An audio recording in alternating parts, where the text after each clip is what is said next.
What's up, everybody? This is Russell Brunson. Welcome to the Marketing Secrets live show.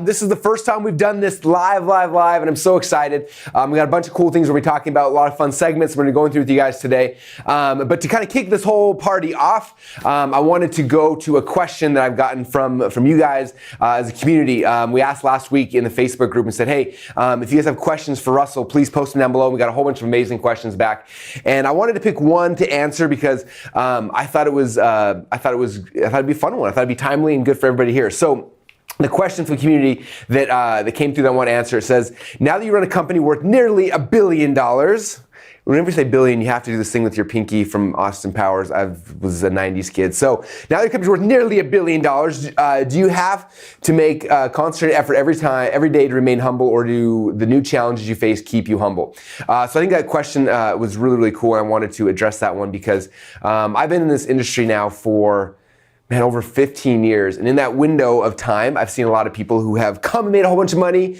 and then people who've crashed. I've seen people who have gotten really big egos, people, and all sorts of stuff. And I'm not gonna lie, I've gone through a cycle as well myself. I think there's times when you drink your own Kool-Aid and you think you're amazing. And I wanted to address that because it's something that I'm actively always trying to work on. I think everyone should as well. But before I go deep into answering that question, this is a sign that Todd Dickerson sent me. This was a Christmas, I think it was Christmas or birthday or some kind of present he sent me. Todd's my co-founder in ClickFunnels. He's the genius who actually coded ClickFunnels, the very first version of it. And this is a quote that, if you guys have seen The Social Network, it's one of the best lines with Justin Timberlake's character. He goes and meets Mark Zuckerberg, and they're talking about, yeah, we're gonna make millions of bucks. And he goes, no. He's like, $1 million isn't cool. You know what's cool? $1 billion. And then like the whole scene stops, and it's like, oh. And so when we launched ClickFunnels, initially it was like, we want to make $1 million company. And then there was a point where like, $1 million isn't cool. You know what's cool is $1 billion. And so Todd sent me this as a gift, and it's been hanging on my wall ever since then. Every day I come in, I look at that, and I say, okay, that's the goal, that's the vision, that's what we're trying to create, something that we have created so much value in the marketplace that we're worth $1 billion. And ClickFunnels is not there yet. I'm working my tail off every single day to get there, but this is a constant reminder for me. So what I actually wanted to do is I wanted to give one of these away. I got this one from Todd, and I want to give one from me to one of our faithful subscribers and viewers to actually have this, so you can put it on your wall as well. So if you want this amazing canvas print, says $1 million isn't cool, you know what's cool is $1 billion. There's only one way to win this right now. And what you got to do, I'll tell you how to win it.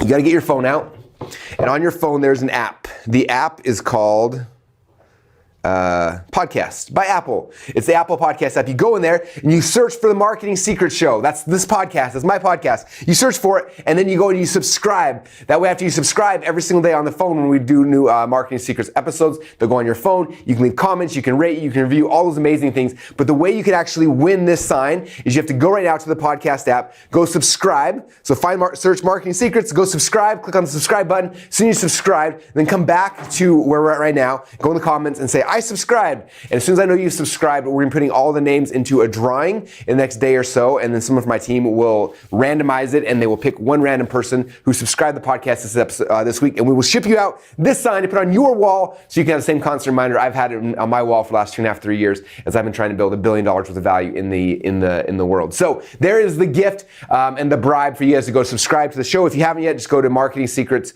inside the podcast app and subscribe, and then come back and in the comments down below say, I'm subscribed. And if you're like, I don't know if I've subscribed yet or not, now is a good time to go figure out if you are. Go to the podcast app and subscribe. Okay. So that's it. I want to talk about this question. So I kind of reframed this question to something like how I would kind of rephrase it to somebody. So the question was like, well, how do you remain humble? And then I wrote my sub-headline, I wrote, AKA don't drink your own Kool-Aid. And I think one of the biggest problems, and I remember this vividly, like 15 years ago when I got started, like I spent the first 2 years in my basement, like grinding this thing out, and it was lonely, and everyone thought I was crazy, and people made fun of me, and like all those things, right? And as soon as I have some success, I think part of you gets this, especially as an entrepreneur, especially as like an athlete. For me, it's like you get this like when you start having the success, it's just like you want to kind of like prove to them that they're wrong, right? And so I think my head started getting bigger, and I thought I don't know, I was drinking my own Kool-Aid, I was reading my own bio, and And luckily for me, a couple years later, multiple times now, my company's crashed and burned. And as painful as that process was, it helped me to understand some things. So I wrote down basically five things to help you remain humble that I would say are the 5 things that go through my head all the time as I'm trying to make sure that I'm very careful on this path. I feel like for any of us, if we're not careful, if our heads get too big, if we stop being humble, like all these things that we're trying to do can be taken away from us. And I very much believe that to be true, just because of my cycle of every time that my head gets too big, I seem to get humbled. And so these are the 5 points I had. So number 1, I want everyone to understand is that when you take on something like this, that you are called to serve an audience, right? It's not about you making money. Like that's how we keep scores. Like how much money did my business make? Did I hit 2 comma club? Am I in 2 comma club X? Like we're always looking at those benchmarks to have something that we can track our results on. But that's not why we're in this game. Like we are called to serve somebody, right? Like any of you entrepreneurs who are here today, you've had that calling. You're like, oh my gosh, like I'm here to serve this type of person or this person, or this was me 5 years ago. I figured out how to solve this problem. I'm here. I'm called to serve that audience, right? So the first thing understanding is that you're not here as like, look how great I am. It's it's literally, for me, I believe that entrepreneurship is a calling, and this calling that you've been called to serve this group of people. And when you think about it that way, it's different. It's not about you. It shifts the focus from like, look how great I am to like, how can I help these people and how can I put them up on a pedestal? Okay, if you look at especially over the last 3 or 4 years, the marketing that we do, if you notice, like it's less and less ever about like, look how great Russell is, because first off, that's annoying. And second off, nobody cares. Instead, I want to take the people that are having success in our community, I put them up on a pedestal. I've been called to serve them. I've not been called to serve myself, right? So that's the first thing to understand is that you have been called to serve. Number 2, you have to realize that it is not you. Okay? I think sometimes we get this great idea, we're like, I'm a genius. And it's like, that may be like, I don't know. I don't personally believe that. I don't think like I don't think that the idea is us. The idea comes to us, right? Like we're blessed with these ideas. We're blessed with inspiration. We're blessed with like seeing the vision of where we need to go. And those things are they're not us. They're given to us. And so you have to realize that it's not you. So it's not you making this greatness. It's you because you're following a path and you're doing the right things, that you are given these insights, these ideas, these things. And so it's not you. And so the more you think that, oh, this is me, the less those ideas, those inspirations will come to you. So it's a very fine line. When your head starts getting big, those things will become less, and then things start shrinking for you. And the more you realize that it's not you, that you're just there receiving these ideas, receiving inspiration, then it gives you the ability to be able to continue to get those things. So that's number 2. So number 1, you're called to serve. Number 2, realize that it is not you. Number 3, all this stuff that you are creating can be taken away at any second. I could literally wake up tonight and get a text from somebody and be like, hey, Russell, ClickFunnels is gone. And you may think, no way, Russell, you're too big. It's like, no, I see that happen all the time. With different companies. It could be a government agency comes and shuts you down. It could be your servers crash. There could be a million things that could happen. Some of you guys remember a ClickFunnels story. Like we were about a year and a half into ClickFunnels, and I was flying to London to go speak at this event. And when I landed the plane, I got off, and initially I didn't have internet because I had to like get a international chip in my phone. I plugged one in. As soon as I did, my phone's blowing up, and ClickFunnels servers were down. We were down for like, I don't know, 7 or 8 hours. We were like on the brink of losing ClickFunnels. The whole entire thing 4 years ago, like when we first started this whole journey, we almost lost the entire thing, and we would have lost the company because of a database issue that happened. Now since then, we've gone insane and hired insane amounts of people and infrastructure stuff to make sure that stuff doesn't happen again. But it could happen for any of us, right? Any of our businesses, we could lose it. And so it's understanding like this can be taken away at any given time. And it could be, a million different things. I've had close friends in the last couple of months that have passed away from health issues that was taken away from them.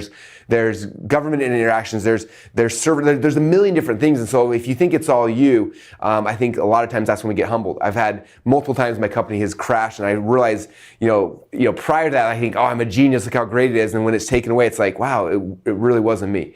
There's so many other things that we need to be grateful for that are happening that keep this moving. So that's number 3. It can be taken away. Number 4 is that none of this stuff really matters. When all said and done, like it doesn't matter. As much fun as entrepreneurship is, business is, all these kind of things, like it doesn't really matter. Last night I was with my kids, they had a wrestling match. I remember going there and watching it, and both my kids did awesome. They both won their matches. Dallin he was wrestling the kid who was the district champ last year. Dallin out there and won. We're going crazy and we're screaming, and I was sitting there, I'm like, this is what matters. Like me spending time with my kids and my family, that's what matters. It's not this, on Instagram, I think 2 or 3 times over the last month, I've made posts where I'm just like business is what you do while you're waiting for your kids to get out of school. Business is what you do while you're waiting for your wife to come home. Like this is kind of the thing to keep us occupied, have some fun, hopefully serve some people. But like when it all comes down to the thing that really matters is our families. And so I think when you realize that none of this stuff really matters that much, it gives you a different perspective. And then number 5, and this is one that's really, really hard, is don't pay attention to the fans. I think sometimes as you start growing, people are start talking about how great you are, and you have to be very, very careful. It's like, what are the mermaids, the sirens who are in the water and they're singing this beautiful music, right? And you get closer and closer, and then they come and they eat you and they destroy you. Anyway, that's a long story. I was telling my kids about that, and we were in the swimming pool, and I was like scaring them, and it was really funny. But that's another story from the day. You have to be careful. Like the fans, the people who you're serving, will look at you as if you're something great, something special, and they will tell you that over and over and over again. As much as I love hearing it, I have to listen to it, and I have to put it on the shelf. You can't. If you do that, if you keep listening to what the fans are saying, it becomes very, very hard. And it's funny, Sean Stevenson, who's a close friend who passed away a little while ago, I remember we were joking one time we were hanging out, and we were joking about our wives, and we're like, we love our wives. And he said one of the things about our wives is our wives aren't fans. He's like, they fell in love with us and they love us, but they're not our fans. He says it's nice because you come home and you feel like you're all awesome, and then there's your wife who loves you, but she's not a fan, and she's just like, hey, and it instantly changes this whole thing. And I'm so grateful for a wife who's not a super fan, who's realistic, who's just like, this is what it is. And so I think that it's important for all of us to have people in our lives around us who aren't fans, who are like the people who love us, because it helps take the ego off and lets you focus on what's actually important. So, how to remain humble. Those are the 5 things. Number 1, you are called to serve. Number 2, realize that it is not you. Number 3, it can be taken away. Number 4, none of it really matters. Number 5, do not pay attention to the fans. If you do that, as you are growing and you are serving and you are changing people's lives, it'll help you to focus on that and not get a head that's too big. All right, hope that helps. Again, the giveaway, I'm gonna kind of recap that again. This is the giveaway we are gonna give you guys. And all you gotta do is so simple, is just go subscribe to the podcast and somebody's gonna win this. This is a sign that says $1 million isn't cool. You know what's cool is $1 billion. All you gotta do is go to your phone, go download the podcasting app, and then go subscribe to the Marketing Secrets Show. If you just search Marketing Secrets, it should pop up. Click on that, and then you will be entered into a draw. Enter that, and then come back, leave a comment down below, and we'll take all the comments of everyone who said I'm subscribed, and then we will throw you guys into a huge drawing. So that is the game plan. Hopefully everyone's done that. Oh, cool! I can see everyone's questions and comments now. All right, so that was the first segment of the show. What do you guys think so far? That was kind of fun. All right. Very cool. Ken is subscribed. Congratulations, Kenneth. You are in the thing. Glenn is subscribed. Whoa. All right. Cool. Ah! Well, we had iPads so I can read comments. We're still, this is episode number 1, as you can probably tell. So, all right, while they're figuring that out,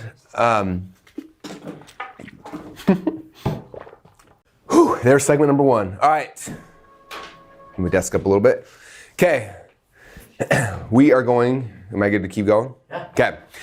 Hey everyone, all right, so we are back. Right now, we're gonna move to the next segment of the show, which I'm really excited for. This is called Tales of a Funnel Hacker. And this is where I'm pulling out really cool stories from the community. These sometimes are people who speak at Funnel Hacking Live, or maybe they're in my inner circle, maybe I hung out with them at the restaurant. There's just a cool story that I wanna share. And this one is someone who doesn't know I'm sharing this yet, so I'm kind of excited. But all you guys know, I have my own inner circle coaching program. It's $50,000 a year. We had 100 people in it, and this year I actually shut it down.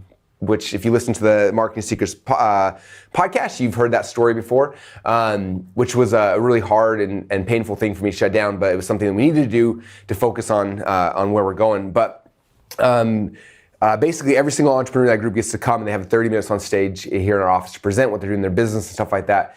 And I want to share with you guys a little clip from my friend Annie Grace. She is one of my favorite people in our inner circle, and she shared something that had such a huge, profound impact on me. I remember after she said, I just sat there, I was like, oh my gosh. I kept thinking about it. The next day I thought about it. The next day I had her there's another group that came in, I had her retell it again. And I want to share with you guys because it's such a big, important thing. For those who don't know Annie, she's written a bunch of different books. I can't tell you, I have another cool announcement about her I can't announce yet, but Yeah, I can't yet. No, okay, I almost got in trouble. Anyway, she's awesome, but she wrote a book called The Alcohol Experiment. She has one called The Naked Mind, and she helps people to break the chains of alcohol addiction. And her books are amazing. Even if you're not addicted to alcohol, they can help you break the chains of any addiction, because it helps you understand the psychology behind it and NLP and all the stuff that affects your brain that causes an addiction. And she is just an amazing person who's changing so many people's lives. And in her circle, she's talking about her business, and she's trying to help all these people, and she's talking about she's got a certification program coming, and all these things they're doing, and she's selling thousands of copies of her books, and she's on TV, and like all these things that are happening. And I think sometimes we're all excited, but then you see like, man, I'm selling all these things, not everybody's having success, and you get frustrated, and there's always that piece of it. And this insight she shared had such a profound impact on me. I wanted to share it with you guys. So I'm gonna show this clip. It's about 2 minutes long. If you guys want to see it right now, this is from Annie Grace during her Inner Circle presentation this year. Really, I have been struggling a lot with this idea of a funnel since the very beginning on a personal perspective. So, I've sold multiple hundreds of thousands of books, and I'm like, oh my gosh, of all those, 250,000 books, how many people actually read it, right? And then how many people do they finish it? And then how many people does it touch? And how many people, and it gets so small to the point where like the people who need you and the people you're impacting feel so small. And so Brian was like, well, it's kind of like the parable of the sower. Like you sprinkle the seed and some of it falls on, it's just how the universe works. Some of it's gonna get choked out, some of it's going to, spring up, some of it's gonna do these things. So I was like, okay, it's just how the universe works. I just have to make peace with this idea. And we just opened this Naked Mind Institute where we've certified 60 coaches to go and kind of do this work in the world. And I was driving back from that training. I had just dropped my team off at the airport, and I was really thinking about that. And I was like, oh my gosh, even in that room, 60 people came, but like how many of them are actually going to create these businesses that do something and go somewhere in the world? And it's just going to get smaller and smaller. And there's probably only going to be like 5 of them that are like the breakout people that impact other people.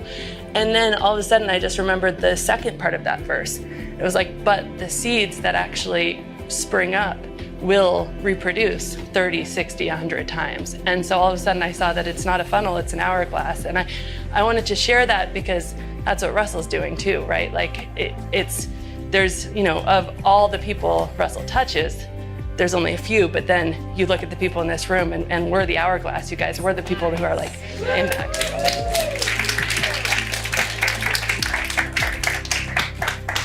And then the next thing I wanted to share, I think so good for me, and it's something that like I remind myself of all the time. As entrepreneurs, we are, as Alex Sharfin says, momentum-based beings. We are forward-focused. We want the next thing. We are going to the next place.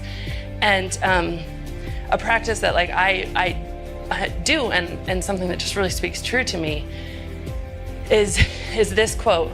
And I think if we can just say this to ourselves and have the tension of wanting the next thing, but also knowing that in this moment we have arrived, in this moment we are here, in this moment our destination is in each step and each moving forward, is so powerful. And sometimes when you just get stressed and thinking about the next thing, just remember, like, we've already arrived, you guys, we're already here. This is the stuff. So I wanted to share those things. Whew. Isn't that an awesome message? I think that, I've felt that sometimes before, where it's just like, man, we're doing all these things. We're spending so much money to put our voice out there, our message out there. And sometimes it is discouraging when you look at it like, oh, but like, we sold, I see people a lot of times in the ClickFunnels Facebook group, like there's 250,000 people in there. Why is there only 100,000 members? What's wrong with everybody else? Or, like we sold, I don't know, 300,000 or 400,000 copies of the .com Secrets and Expert Secrets books. And it's like, but why? Like, how's only 100,000 members? And then from those members, like, how many are having success? And you look at that, and it can be frustrating sometimes. And then when she pointed that out and said, no, it's not a funnel, it's an hourglass.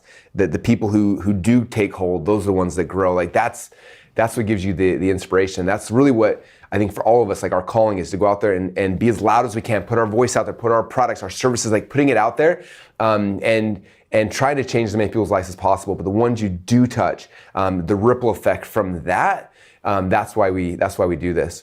And so anyway, I hope that helps any of you guys who've been going through this process, who may be struggling or maybe haven't figured out I think especially like if you guys are taking the DISC profile, like I'm very high ROI, like is my highest value. Like I need to see a return on investment or else I don't want to do it. And for any of you guys who sometimes get frustrated, like I created this video, I posted it and we had like 13 people watched it or whatever, and you're frustrated because it's like you're not getting the traction you want yet. It's like, it's okay. Like you got to keep putting the message out there and keep putting it out there and keep putting it out there because you're sowing all these seeds, and the right people are going to find it. They're going to hear your message. They're going to take that thing, and that's what's going to blossom. That's what's going to change the world. And so that's my message to you guys from Annie. And I'm going to continue through Marketing Secrets Live to try to find some of these cool experiences like that where there was 30 people in the room there with Annie that heard that, but it's like something I want to share with the entire world. I'm going to try to find some of those segments to share with you guys to really give you the impact. So I hope you guys enjoyed that. If you did, post down in the comments down below, say, Annie, thank you so much for the hourglass analogy. I think it's amazing. And that's it for the second segment of the Marketing Secrets Live show.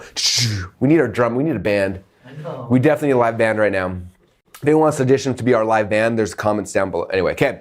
All right, you guys ready for the next segment? Are people liking this so far?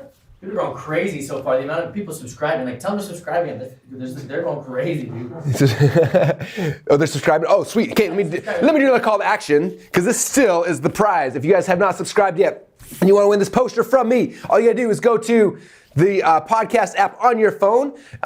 In the iTunes directory, go search for Marketing Secrets, go subscribe to the podcast, then come back here in the comments down below and say, I'm subscribed. You're gonna enter a drawing to win one of these things. And we found out they don't sell these locally. You get to ship them from Hong Kong, right, or China or something. So there's nothing you can buy at Kmart. There's something magic that only I can send you because I know the secret Hong Kong address. I'm sure you could buy them, yes. Yeah, subscribe any place and then let us know you subscribed and you'll have a chance to win this. And we're gonna keep doing fun giveaways like this every single week. So, all right, sweet. Okay, should we move to the next segment? Yes. All right, here we go. All right, everybody, so the next segment of the show is called the Ask Russell Anything, where you guys can literally ask me anything. And if you have any questions, how do they ask me? Oh, we'll let you know in the comments someday. Anyway, I've got two questions from the community that I think are really powerful that hopefully will be super helpful for you. So I'm going to actually play the video of the question, then I'm going to respond to it on my phone. And the reason why, if you guys listened to my podcast episode a couple of weeks ago, we take these and we turn them into Instagram posts that are really cool. If you've been following me on Instagram, you've been seeing these where there's video side by side with one person asking a question, one person answering. That's what we're creating now. So I've got two really cool questions from our community that I'm going to listen to with you guys, and then we are going to answer live. So, my first question today is from Dan Lok. Dan is what we call an OG, original gangsta. Back when I got started in this business 15 years ago, Dan was one of my very first people I knew, one of my first partners that we did project way back then.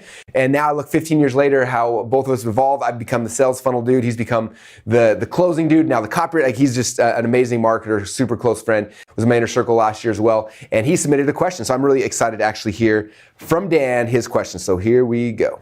Hey Russell, this is Dan Lok. Out of the thousands and thousands of funnels that you've built and helped build, what do you think is the key difference between a funnel that generates 7-figure in revenue versus an 8-figure revenue? What are some of the key components? All right. Okay, so I'm gonna answer this on my phone.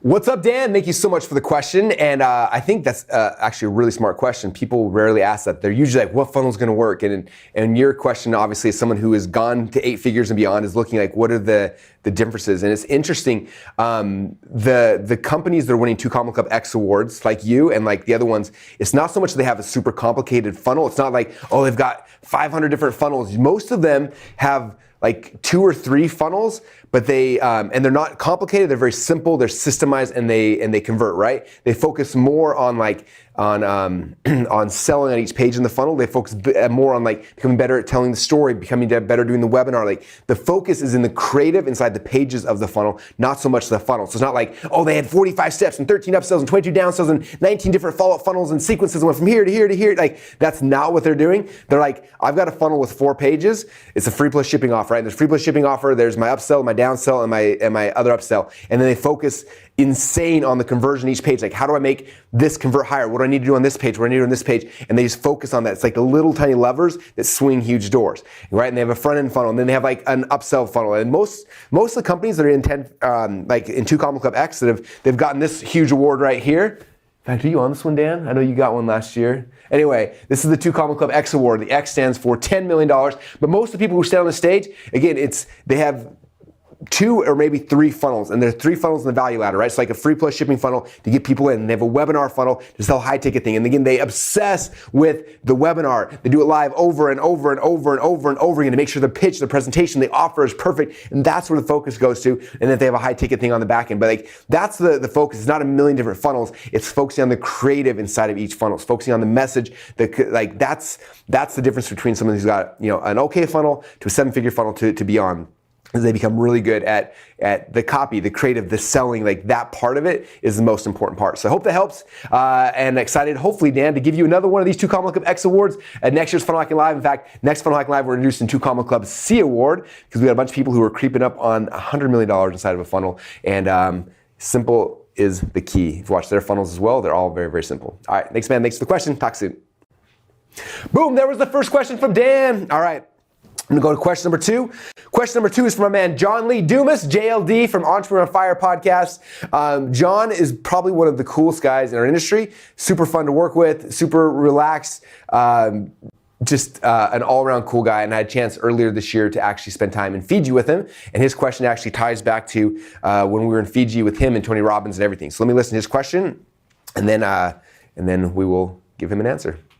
Hey, what's up? John Lee Dumas here of Entrepreneurs on Fire in Russell. It was absolutely amazing getting to hang out with you in Namale, Fiji, Tony Robbins private resort for 4 days. Getting to mastermind with you, Dean Graziosi, Lewis Howes, obviously Tony Robbins, Jenna Kutcher, so many amazing people. Absolutely loved it. And my question for you is, what was your biggest takeaway over that 4-day mastermind that we were at from Tony Robbins, from Dean Graziosi, from Jenna, from Lewis, from whoever it might have been? What was your biggest takeaway from that mastermind that you can pass along to myself and anybody watching this video? Take care, brother, and stay on fire. All right, here we go. What's up, JLD? First off, I had so much fun in Fiji with you hanging out, and there were so many cool conversations that happened from, like in the actual mastermind meeting where Tony Robbins is sitting there like looking at us all and like telling us what to do, to like all the individual ones we're hanging out at the spa or hanging out, just walking down the pass or like bowling or just all the fun things. But I think of all the things that had the biggest impact on me at my stage right now in this business, this marketing game, is when Tony looked at me and he said, Russell, you are the operator of your business. And I was like, yeah, that's what I do. I'm an entrepreneur, I'm an operator, I run this thing. And he said, the reason why that's all you're able to do is because you're an operator. Like your whole life is sucked in there. And Tony's like, I can't remember how many. He's like, I own 54 companies, Russell. He's like, I'm the owner of all of them. I'm the operator of none of them. He's like, that's why I'm able to own 50 companies, have $1 billion net worth, like all these kind of things that are crazy. He said, because I'm the owner, I'm not the operator. And he said, if you really want freedom, Russell, you have to transition from like, I'm the best operator in the world, I'm the CEO, I'm the like blah, blah, blah, blah, blah, to like, look, like there's a time and a place in a business for that where you got to be the CEO that's got to push it to a certain spot. But he's like, there's also time you have to step away and become the owner of the company, get on the board of directors. And he said, the personal advice he gave me was like, step away from being the CEO, go on the board of directors, be the owner of the company, not the operator, find the right people to become operators, put them underneath you. And that was the biggest piece of advice for me that was most timely for me. Now, obviously it might not be the best piece of advice for everybody. There's a point in your business when you're the entrepreneur and you're the one that's got to like push it up the mountain, do everything. There's a point when you got to become the CEO. Like there's different seasons in life, but for me, that's definitely a season I'm in right now. Is like, how do I transition from being the operator of the business to the owner, where I can take some of the pressure and the stress off, focus on the vision, and be able to do that as opposed to being so deep in the weeds every single day where you're just doing the thing all the time. And so that was for me the biggest aha that I've been sitting back now over the last month or two since I've been home trying to figure like, how do I actually execute on, how do I do that? And I think for a lot of you guys who are listening to this, to start thinking about that as you're going through this evolution of your business, and you're not there yet, knowing like that's where I'm going to be someday. I got to get prepared for that. I got to get ready for that because someday I'm going to be the owner of my company and not an owner operator, but just an owner. And that is really freedom. That's what we're trying to get to inside of business. So I hope that helps. Thanks JLD for everything. You're amazing, man. And I will talk to you soon. All right, that was fun. I hope you guys enjoyed the Q&A stories. Those will show up on Instagram here in the near future, so you'll be able to see how we're using those as well. All right. We saw people hanging out. Holy cow, there's a lot of you still hanging out. So you guys liking this so far? Is it okay if we over-deliver? Just kidding, kinda. Okay, I'm scared to scroll up because I'm afraid I'm gonna drop the comment iPad.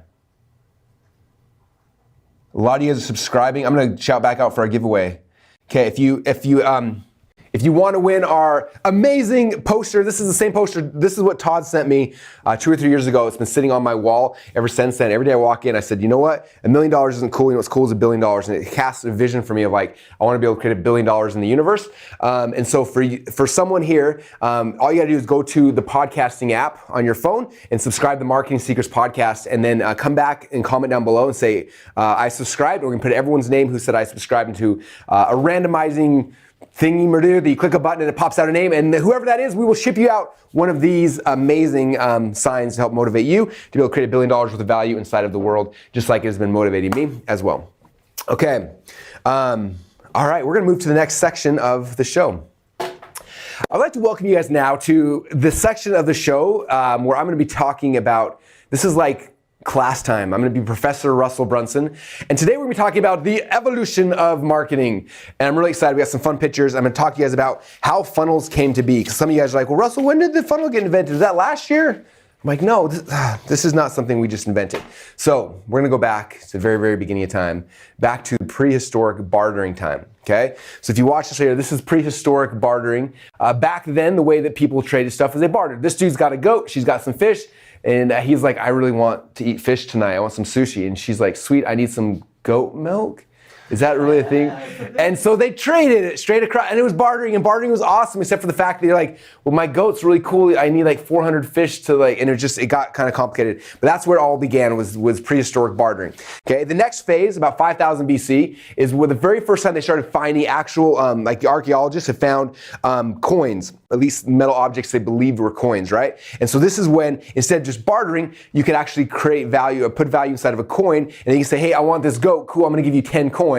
And now you could, now money started becoming a thing, and it made bartering so much easier, because it wasn't like, I don't need 400 fish, dude, right? For my goat. Instead, you're like, hey, here's $5, here's your goat. And then you can go buy fish with your money, and you can buy other things with the money. And that's what happened next, was the bartering system.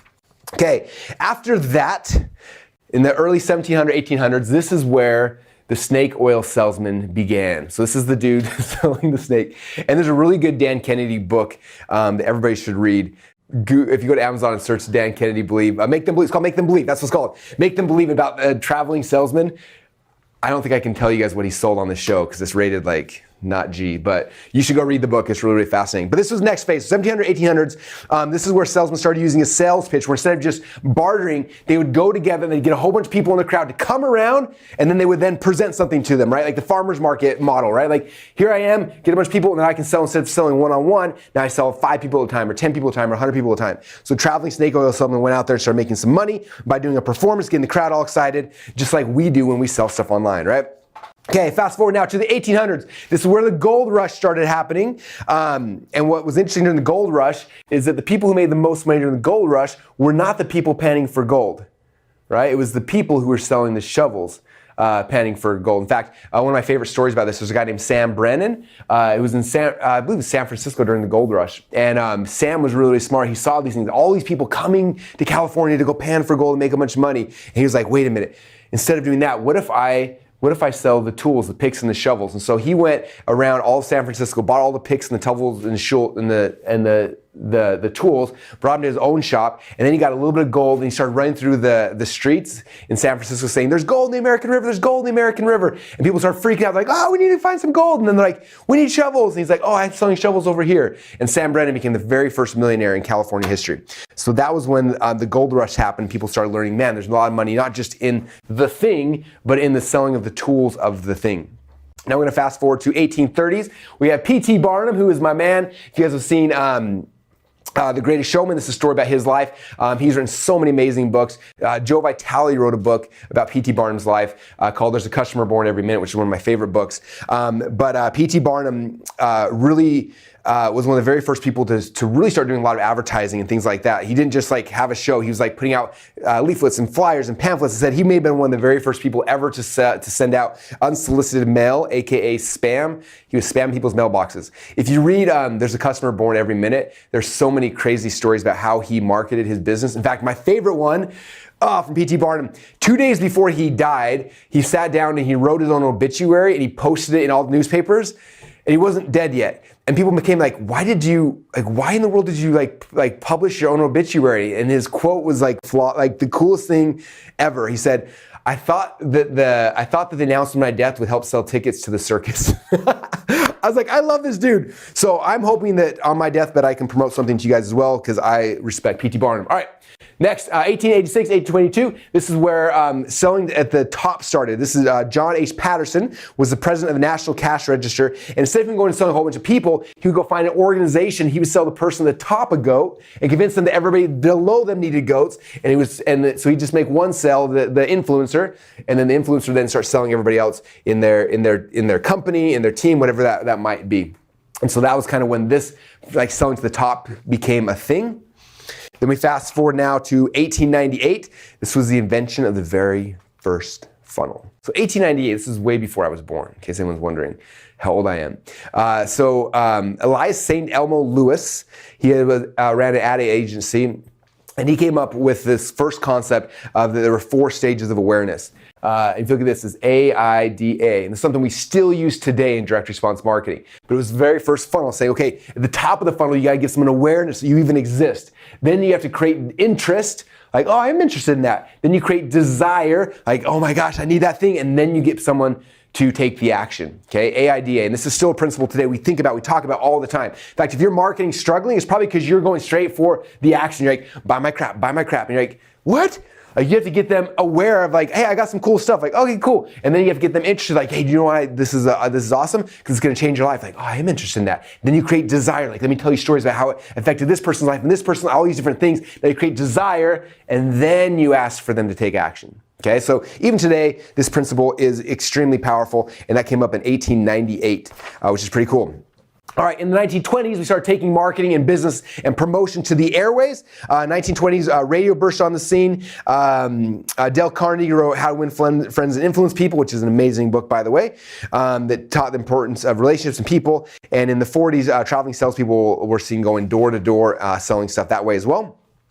In the 1940s and 50s, this is where video killed the radio star. So where TV came out, and when you read the Traffic Secrets book, I actually have a whole case study about this, but Bulva Watch was the very first TV commercial ever. TVs were getting put out all over the place, and then it was during one of the World Series games, Bulva Watch came on, and it was a 10-second ad that cost 9 cents, and it was the picture of the watch that said, "The world runs on Bulva." In fact, if you Google, or if you go to YouTube and search Bulva ad, you can actually see the original ad. It was like the worst ad ever, but it was the first ad that like interrupted people while they were watching a sporting event, interrupted them, and created desire for a thing, which was the beginning of all interruption-based marketing, which is what made Zuckerberg famous and all of us rich. So when you read Traffic Secrets book, that part will all make a lot more sense. All right, 1960s, this is the rapid evolution.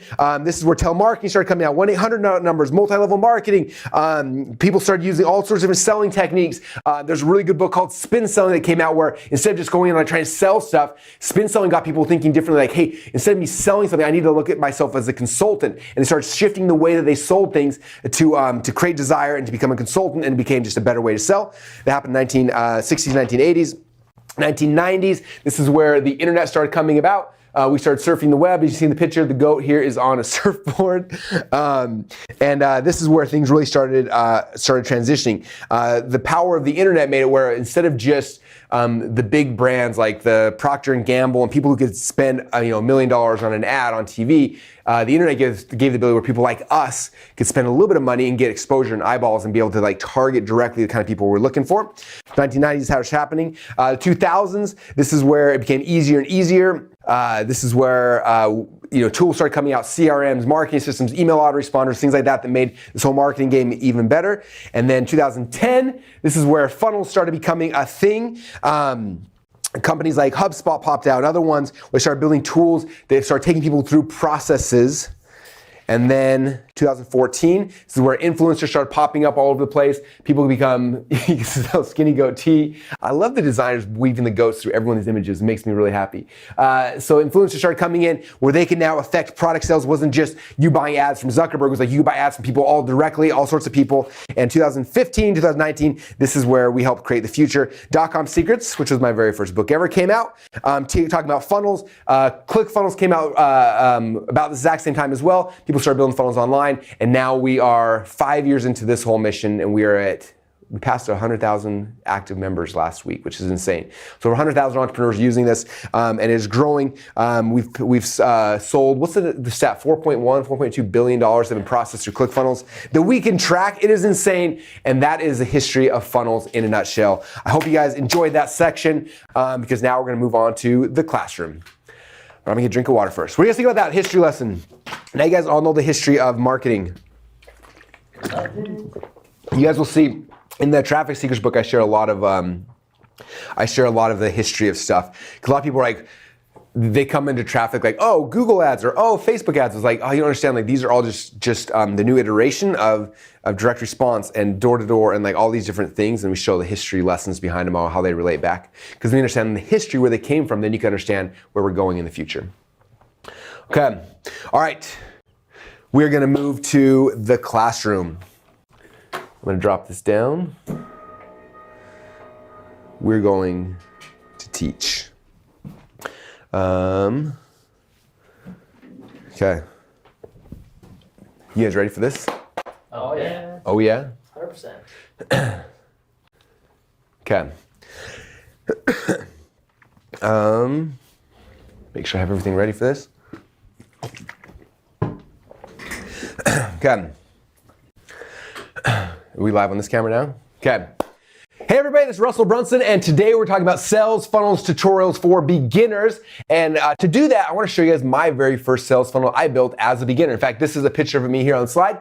This is me with my shaved head making a potato gun. This is the very first, one of the very first landing pages for howtomakeapotatogun.com. And there's a doodle of me shooting potato guns because I am a potato gun expert. But we're gonna talk about just the basic concepts behind a sales funnel, because I think at first people get all complicated, like, oh, it's gonna be really difficult, it's gonna be hard. But I want you to understand this is really, really simple. And as I'm going through this in the comments down below, I would love if you'd be like, oh my gosh, like I get how this works for me, okay? And like for your specific business. So I'm gonna show you guys how I did this initially with my very first product, how to make a potato gun, which is still probably the favorite product I've ever created. A lot of people didn't believe it was actually a real thing. So the last Funnel Hacking Live, or 2 Funnel Hacking Lives ago, I went and printed a copy and gave it to every single person.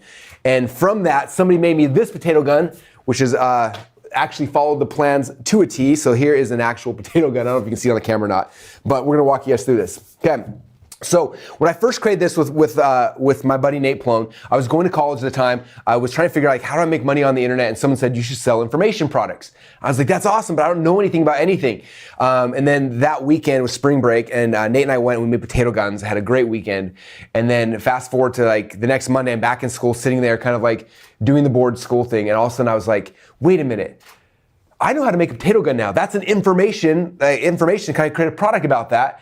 And so I was freaking out. I went online, and at the time there's a website you could search to see how many people were searching for different keywords. And there were 18,000 people a month searching for the phrase how to make a potato gun, or potato gun plans, or spud gun plans, and nobody had a product.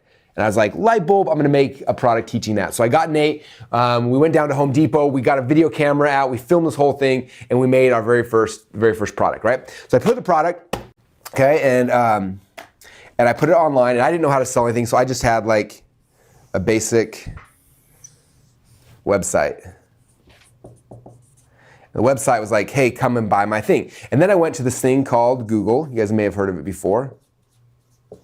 And on Google, they have these things right here. And on the side, there were these ads. And so I would pay for the Google ad. Someone would click on the ad. They'd come over here. They would see this thing. And they'd be like, oh my gosh, I must buy this DVD so I can learn how to make a potato gun. And some of them would give me money. Initially, when we first started selling this, we were selling it for $37 a piece. And so people would buy that. And that was my business. And I remember putting the ads up, and I was spending about $10 a day. Let me do the math over here. So I was spending $10 a day in ads over here. And from that, I was averaging about 1 sale a day.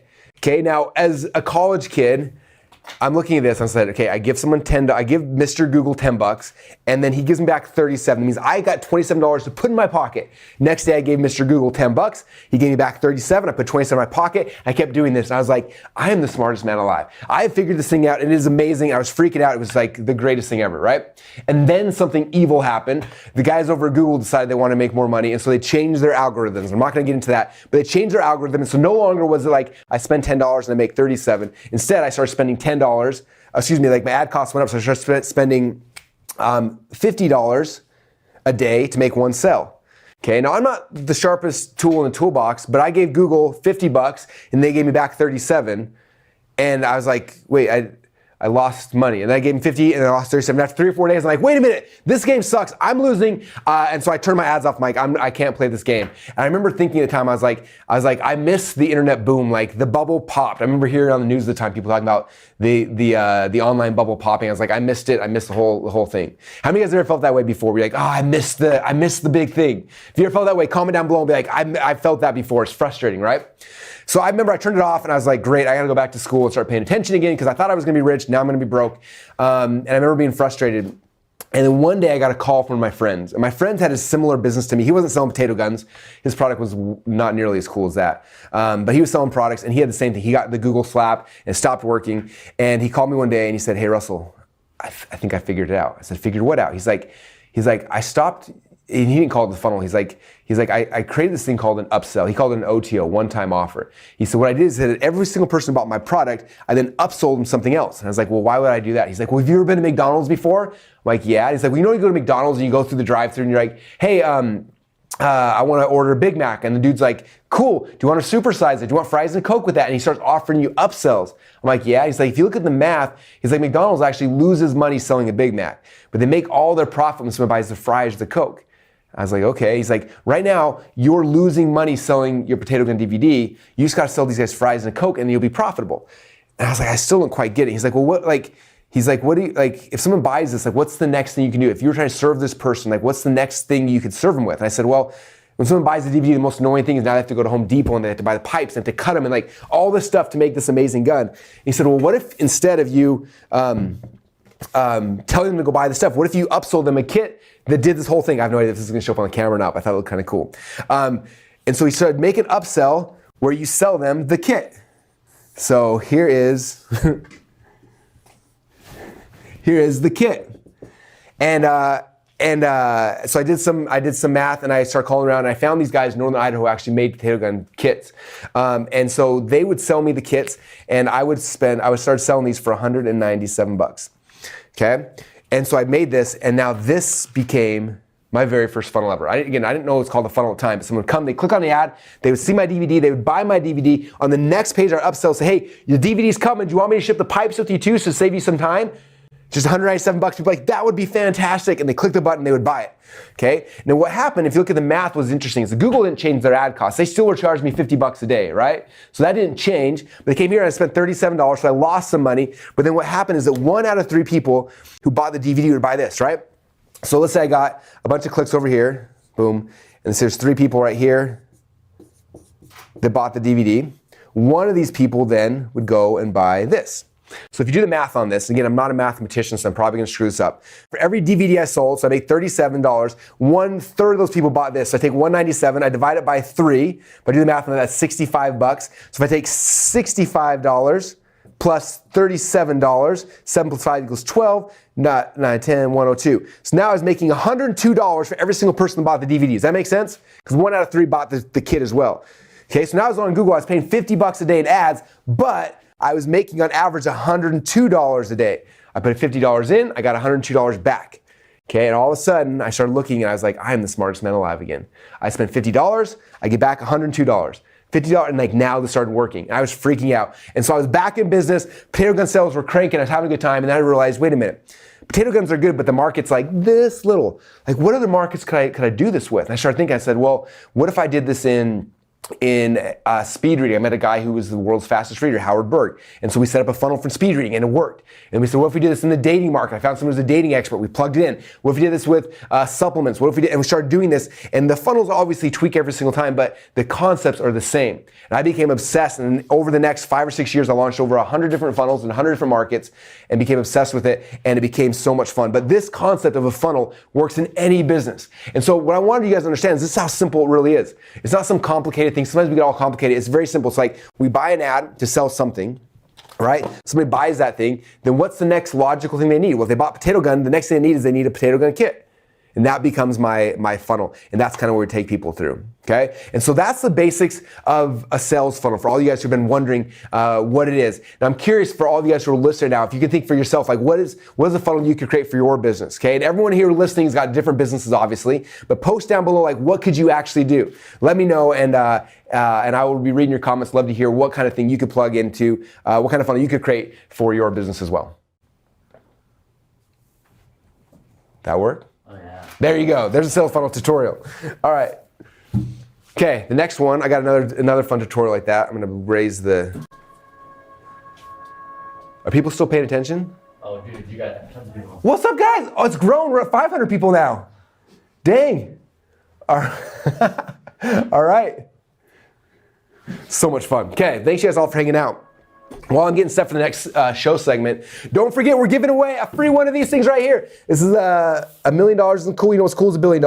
The way you can win this is super simple. All you gotta do is just go to your phone, subscribe to the Marketing Secret Show, come back in the comments and say, I'm subscribed. We're gonna be randomly picking one person who subscribed to the podcast this week, and I'm gonna send you guys out this canvas print in the mail that will serve as a reminder for what you were trying to do. You are not going for $1 million. $1 million is cool. But you know what's really cool?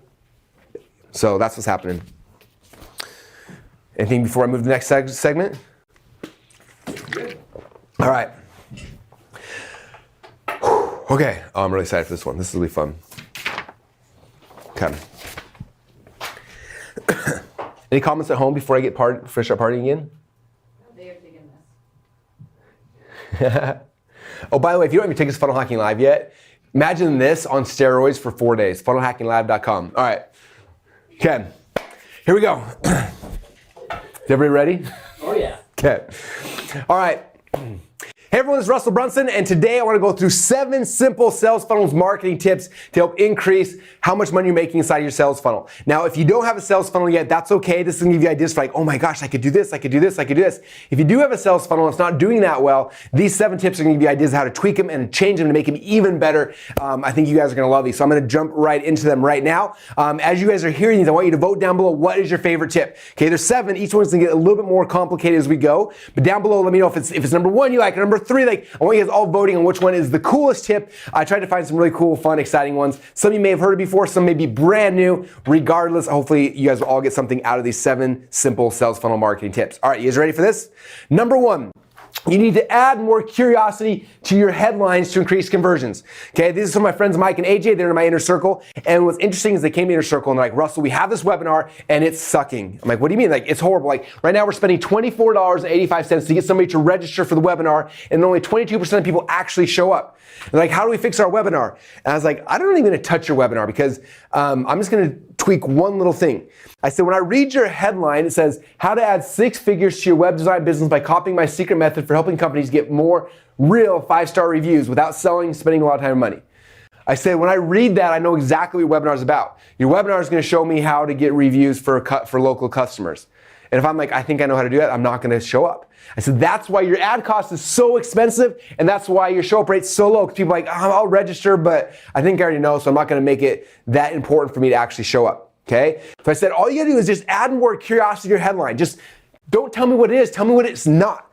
Okay? The more curiosity I have, the more likely I am to actually show up. And so he changed that, and all he did this entire webinar is he just changed the headline. Okay? So there's the old landing page. Here's the new one.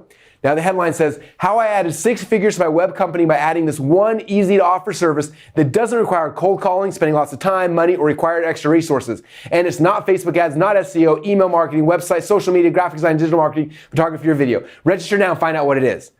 All he did is just ramped up the curiosity, right? Like, oh, what is it? Like, I know what it's not, but I have no idea what it actually is. Okay, now the increase in curiosity makes people freak out, and guess what happened? two amazing things. Number one, their ad cost went from, do you guys remember what it was before? From $24.85 to $5.84. Okay? The ad cost dropped dramatically down, and then the show up rate went from 22% to like now over a third of the people are like, I gotta find out what it is. I don't even know what it is. Okay? Ad cost dropped down, show up rate shot up, and everything changed inside this webinar. They didn't change the webinar at all, they just changed the landing page. Okay? So the very first secret I wanted to share with you guys is that add more curiosity to your headlines to increase your conversion rates, your show up rates, and everything. Okay, don't tell them what it is, tell them what it is not, and that'll get people to have more desire to figure out what it is that you are actually doing. Okay, that's number one. You guys like that? If you like number one, let me know down below. Be like, number one was awesome. Okay, I guarantee for almost all of you guys, if you came to me and hired me as a consultant, I'd look at your headline and be like, let's just change that. That'll probably change your entire business. Okay, so those little tiny levers that swing a huge door. Okay, number two. You need to grow your list by using a lead magnet. So what is lead magnet? Okay, you guys have all seen lead funnels before. It's a funnel where someone comes on a page, you're like, hey, I'll give you this really, really cool thing if you give me your email address. And then they give you your email address, and then you give them the cool thing, and then from there you push them to the next page in your value ladder. What's the next thing? Okay. And the very first time I ever learned about lead magnets, and I want to show you guys the story because I think it'll give some of you guys aha, was back almost 15 years ago. It was a guy who's become a friend now. His name's Evan Pagan. He owned a company called Double Your Dating, and I remember he was one of the very first people ever to have a landing page like this. We call them squeeze pages. And I remember coming to this page, and I was so confused. It says, you're about to learn secrets that most men will never know about women. Inside, you're gonna learn the kiss test and how to tell if she's ready to be kissed and a bunch of other things. I remember looking at this page and I was like, this is the weirdest thing I've ever seen. Okay, and for a lot of you guys, you've seen pages like this, but 15 years ago, I was like confused. And I remember I was at a marketing seminar and some guy said, yeah, this page right here, this company does $20 million a year online. And this was like the homepage of the other side. I was like, what? Doesn't make any sense. And he said, yeah, they drive all the traffic here, they get a list, and then they sell the person other products and services on the back end. And I remember I wanted to like funnel hack it and go in, but I had just gotten married to my beautiful wife, Colette, and she would have strangled me if I'd signed up for a dating list. So I called her up, I was like, Colette, I'm doing some market research, I need to opt into this thing. Are you okay with that? I'm gonna get emails, but I'm not wandering, I'm just trying to figure out the marketing behind it. And she's like, okay, no worries. So I went and I subscribed to find out what in the world is the kiss test they're gonna tell me about. So I put my email address in, and then it took me to this next page, and there's like 2 or 3 paragraphs that teach the kiss test. Okay? It wasn't like a 55-minute video or a 39-page ebook. It was like 2 paragraphs. Basically said, okay, this is the kiss test. You walk a girl to the door. Okay? You're talking to him. You reach up and you touch the tips of her hair. Okay? If she pulls her head back, I mean, she does not want to be kissed. Like, don't kiss her. Like, run away. But if she turns her head into you, that means she's into you and she wants you to kiss her. And I was like, oh my gosh, that's the kiss test. It's funny. I shared this. We do an event called Unlock the Secrets where they have the teenagers come as well. And I shared this at that event, and one of the teenagers yelled out, he was like, that's amazing. So for the right demographic, that is like the biggest aha, right? The lead magnet was a paragraph, but it gave them the aha, okay? And then after that, lower on the page, it says, okay, if you like that, you should go read my book called Double Your Dating. Click here, and then people go buy the book, okay? But it was a page where they give me your email address. Okay, you're become a lead. I'm going to give you this lead magnet, which again, it doesn't have to be this huge complicated thing. It can be a 2 or 3 paragraphs giving them an aha, and from there it pushes them now to go buy the very first product in your value ladder. And they took that little concept and built a $20 million a year business from it. Okay, so secret number 2 is you got to create a lead magnet to grow your list. Okay, so if you guys like number 2, post down below. Be like, number 2 was amazing. I love it. Okay, you guys ready for number 3? So number 1 was add more curiosity to your headlines. Number 2 was create a lead magnet to grow your list. Number 3 is build your sales pages for optimal conversions.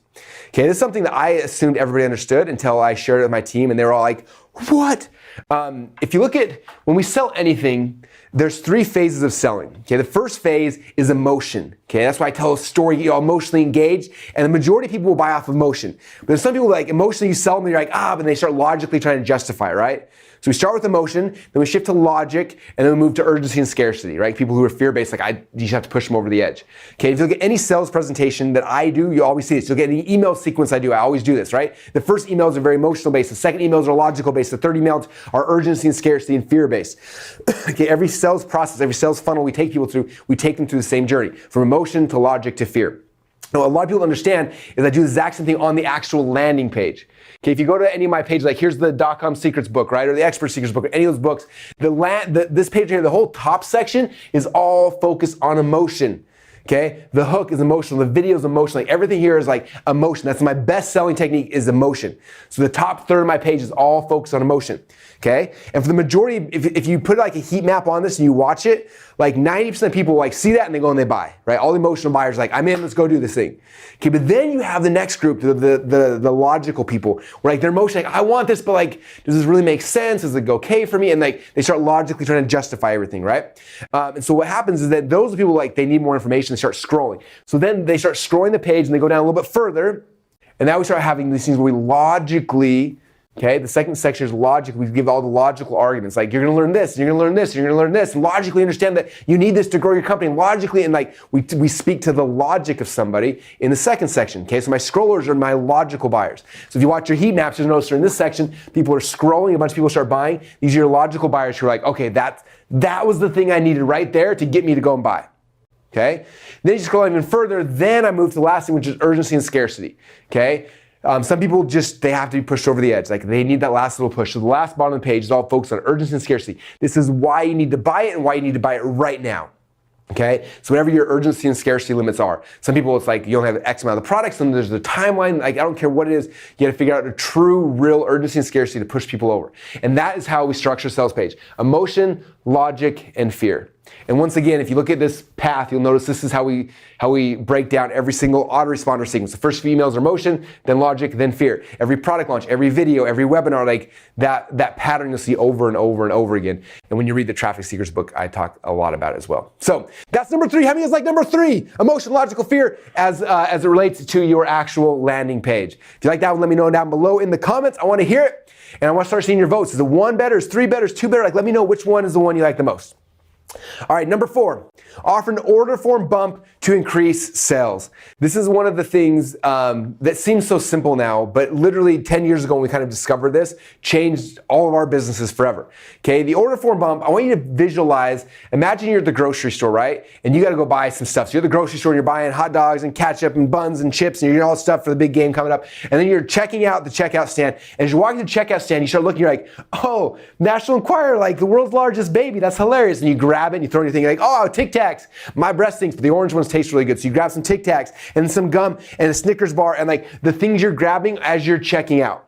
That is your order form bump, okay? I don't know if this is true or not. Somebody told me this once, so I'm gonna quote it, and it may or may not be true, but somebody told me that a grocery store, like they don't make their money selling groceries, they make their money at the checkout stand. Like the profit of a grocery store comes from the checkout stand. And whether that's true or not, it's very true here at online marketing, okay? So when somebody comes to my pages and they go and buy something, they're buying some stuff.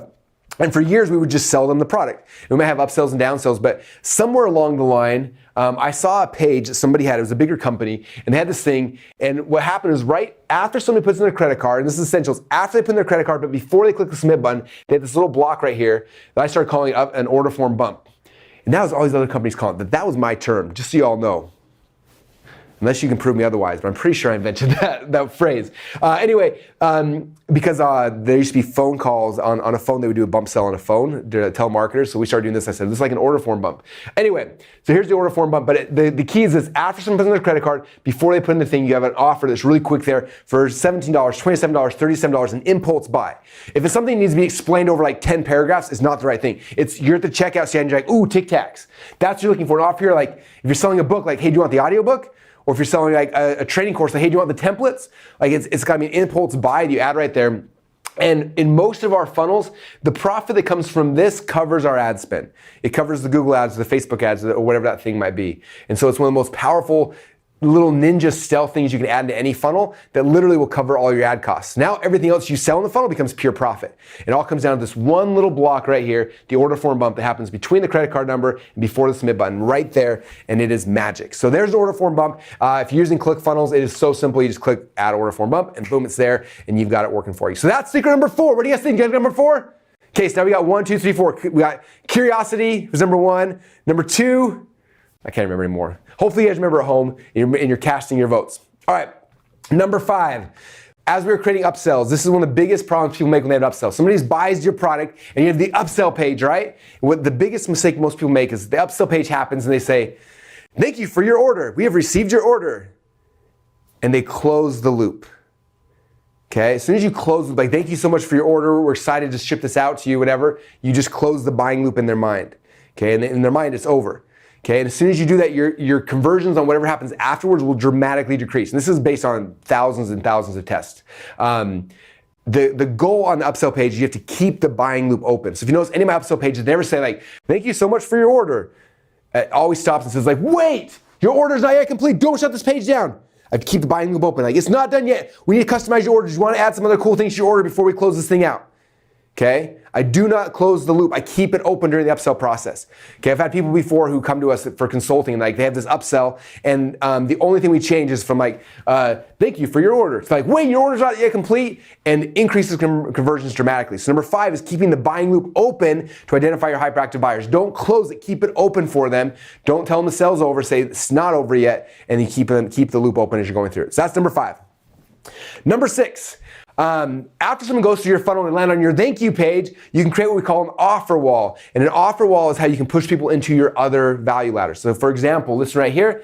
This is the thank you page for buying one of our products. And down below it says, oh, by the way, here's other cool stuff. You could join our Funnel University. You get the .com Secrets book, you get the 108 Split Test book. And all this is just free traffic that comes to you. Okay, so after someone's gone through your sales funnel and they land on your thank you page, don't think that they're done buying. What typically happens is that for a lot of people, especially the hyperactive buyers, they're like, this is awesome, and they start looking for more stuff to buy. And they buy from your competitors and other competitors. You're like, you lost them. So why not just allow them to continue with you in the process? So on the thank you page, you make an offer wall where you say, here's other cool stuff we sell. Feel free to come jump in these funnels as well. And you'll be shocked at how much additional revenue and sales come by just adding this thing on the thank you pages of everything you sell. That's number 6, and I got one more. You guys ready for the last one?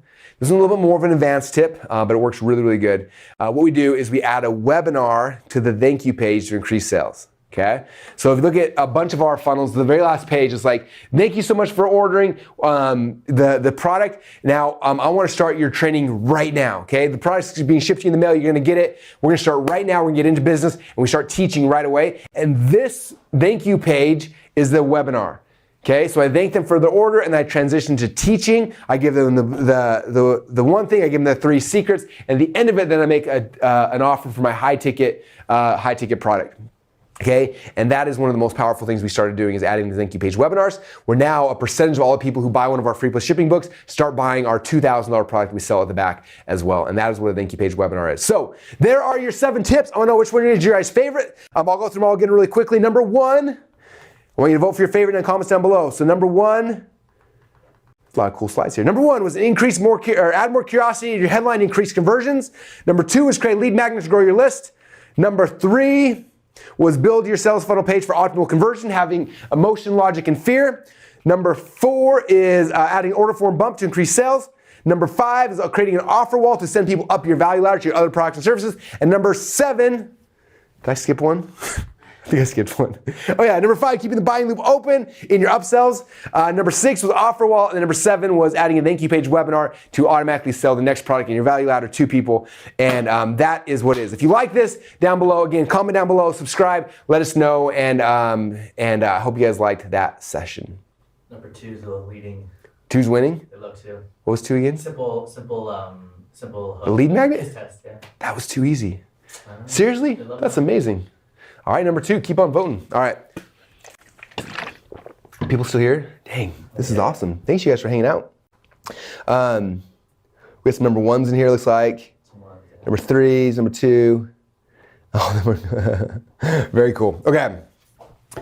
All right, we're gonna have some fun. I'm not gonna drop that yet. Okay. Couple more segments, you guys. Keep hanging out with us. We got some more fun stuff happening. Okay. This is called Picture Time with Russell. Just kidding.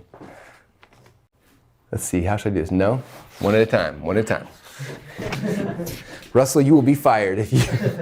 Just kidding. Okay. All right, move that a little bit. I'm glad this is a live show that's like broken into segments so I can catch my breath between them. Jimmy Fallon's got commercials. What do I got? Nothing. Okay. All right, here we go. Okay, for this next segment, okay. All right, for this next segment, I'm going to be going through and sharing a bunch of pictures and stories behind the pictures with you guys. And the reason why I'm doing this is in the Traffic Secrets book, the section on Instagram, I quote super heavily from one of my friends who is one of the coolest people I've ever met. Her name is Jenna Kuchar. A lot of you guys know her and you follow her. And she has a process called the JK5, where basically she says, okay, on your Instagram profile or when you're, and honestly, this works in anything, in your emails and your blogs and everything. Is like, instead of just like always talking about the one thing that gets really, really boring and you look like a one-sided person, she says like pick 5 categories of things you're interested in and then rotate your posts. So she has this thing called the JK5 method, where she's like, I have 5 categories in my life that I focus on and I rotate through my pictures on Instagram through these different 5 things. And I thought it was really powerful. I've been trying to do that in my podcast and my, just all different aspects of me publishing is rotating through 5 different categories. So I was gonna share with you guys my 5 categories and then show some pictures related to those 5 categories. That sound like fun? So my 5 categories are family, funnels, faith, entrepreneurship, and personal development. These are the 5 things I'm kind of the most passionate about. And so the pictures I'm sharing, the podcast, like all the things I'm doing, I'm rotating through these 5 different topics. And I'm not perfect, like it's not always like, this has to be family and funnel, but like you'll see this trend of these categories in everything I'm publishing, rotating over and over and over again. So I'm gonna start at the very beginning with my favorite topic, which is my family. So we just got family pictures. That's me. I'm the guy with the big fat head in the middle. It's my beautiful wife, Colette. And we have twin boys, Dallin and Bowen. Then we have Ellie, and we've got Aiden, and we've got Nora. So these are my 5 kids and my beautiful wife. And these are the people that mean the most in the world to me. And it's been fun. In fact, one of the things we learned from Jenna when we were in Fiji, she said, a lot of people, they'll go and they get family pictures like once every 2 or 3 years because it's so much stress and headache. And I, of all people, I know how horrible family pictures are. But she said every single quarter you should get family pictures. And just hire, it can be a basic photographer, it doesn't be something fancy, but get dressed up and get pictures and just do it once a quarter. And if you do that, what'll happen is, first off, the stress of taking pictures will go down because it's not like this, the frazzle of trying to get pictures of it. Number 2 is you have more pictures of your kids throughout your life. And looking back in a year from now, 5 years from now, 10 years from now, you'd be super grateful. So we got back from Fiji. That was the very first thing we implemented from Jen. We called up a photographer and we got our family pictures done. This is the first of our family pictures. You'll probably see a bunch from the set posting on Instagram and Facebook and different places because I'm so excited. But this is my family. And I wanted to share this one initially because I think so many of us, we get into business initially because like I want freedom so I can spend more time with my family. And then we get into business and it's so much fun. And we get addicted to the significance and the certainty and all the things that come with being entrepreneurs and being business owners. And what happens so often is as we are pursuing this thing, we forget about the reason why we started this thing. And I've seen so many entrepreneurs who achieve everything and they lose their family in the process. And one of my favorite quotes is from a man named David O. McKay. He said that no success can compensate for failure in the home. And so I wanted to start this session by showing this picture of my family and to remember this. Last night I had a chance to go with my entire family to Bowen and Dallin had a wrestling match. I had a chance to go down there and to coach them and all the kids were in the stands cheering on their brothers and it was just such a fun, unique experience. And this is why we do all these things, right? This is the most important, most vital, most powerful part of what we do. So I just want to share that at the beginning is that no success can compensate for failure in the home. All right. Second picture I want to show ties back to funnels. So this is a video, or this is a picture from the day that I taught Gary Vee about funnels. So we did, when we launched the ClickFunnels viral video, the very first one we did with the Harmon brothers, we did a big, huge party. We ran out Boise State football stadium. We invited a ton of influencers to come. We set a world record doing bubble soccer. We had the biggest bubble soccer game in the history of the world, got a Guinness Book of World Record for it. And we decided to invite Gary Vee to come speak because he is obviously someone who's a big influencer. And it's interesting because Gary's all about branding and things like that. And I don't think he spent a lot of time thinking about the metrics and funnels and someone. It's interesting because I have people all the time who talk about the difference between me and Gary, and they're like, Gary's all about branding and you're about direct response marketing. And I think the reality is that both of those things are essential in today's market, right? Just having good direct response and funnels is half of it. Having really good branding and storytelling is half of it. And when you blend these two things and weave them together, that is the power. And so this is actually a picture of Gary watching the viral video with us at the ClickFunnels bubble soccer event we did 2 years ago. And just kind of one of my favorite pictures is we're introducing him to the world of funnels. They still don't have very many funnels over there at VaynerMedia, but I'm guessing eventually they'll have to open a division because if their companies really want to grow, they need funnels. So there you go. There's a picture of me and Gary Vee. This is a picture of me dressed as Prince Charming with my beautiful queen and princesses. So this is obviously there's Colette, my wife, and Ellie and Nora. It's kind of hard to see upside down. This is earlier she had a chance to do a fairy tale experience with one of my inner circle members. She's the fairy godmother, and she does these experiences. So she brought her whole equipment up to Boise and let us come and do this thing. And I want to show this picture for a couple reasons. Number one, it's just a really fun day I had with the women in my life that are so important. But number two is I wanted to talk about like whenever we're as entrepreneurs, like we have to visualize things, like we have to have faith in this thing, right? Like we have an idea, like I'm gonna build this thing called ClickFunnels, I wanna sell this supplement, whatever, and it's not real yet, right? It's fake. And so like when we did this picture here, it was interesting because we're holding this this ball, and it was like a black ball. It was just, and we're holding it, and she visualize like this thing is glowing. And so we're trying to like look at this thing, and it wasn't glowing yet, but we look at it as if it was glowing and get that look in our eyes where we believed it was actually glowing. And so we did that, try to look like, oh my gosh, it's so exciting. And then she took the picture, and then in post-production, she added the sparkles and the thing that made it look beautiful and amazing, right?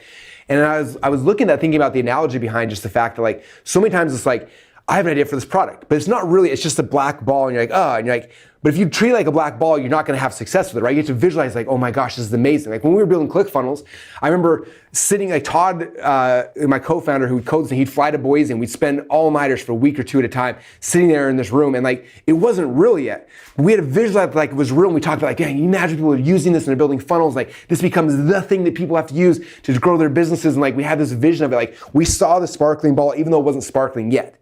Right? I think for all of us, we have to have faith in something bigger than us. We have to have faith in the thing we're trying to create. Otherwise, you're never going to actually create it. And so that's why I want to show this picture, because it was such a tangible experience where we literally did that with this black ball that then she made in After Effects or in post-production, made it look all beautiful and shiny. And that's something you got to do inside yourself, is have faith in this thing you're creating that nobody else can see yet except for you. And then sometime, a year from now, 2 years from now, 5 years from now, when it's blossoming and everybody has a chance to see it, they're like, oh yeah, of course that makes a lot of sense. You're like, well, I knew it before it was a thing. I had faith in it back then when it was just this rock.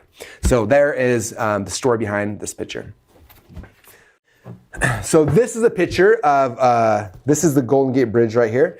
And we had a really cool experience last year to go to Dreamforce.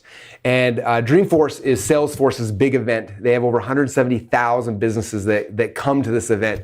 And Salesforce, I think they're like, I don't know, 10 or $12 billion a year company, and they're growing rapidly. And I remember going there and just looking at it and like seeing like this is what we're trying to go for. This is who we're looking to compete with, right? And sitting out there, and this was in the morning. We went after the event happened. We went super early in the morning to just go look at the Golden Gate Bridge. We got some cool pictures while we were there. But I remember as I'm sitting here thinking about like visualizing like, okay, this is what we have to create if we're gonna win, right? Like it became very, very real. And I remember I told this story on a podcast episode, but I remember when I was wrestling growing up, my dad took me to the state tournament. Probably 2 weeks of my wrestling career, took me to the state tournament. I saw it, and I saw someone win state, and I was like, now that I've seen it, now I can visualize, now I can go and do it. I can become a state champ, and I did. And I remember later in my life, I wanted to become a national champ, and I never had a chance to go to the national tournament ever.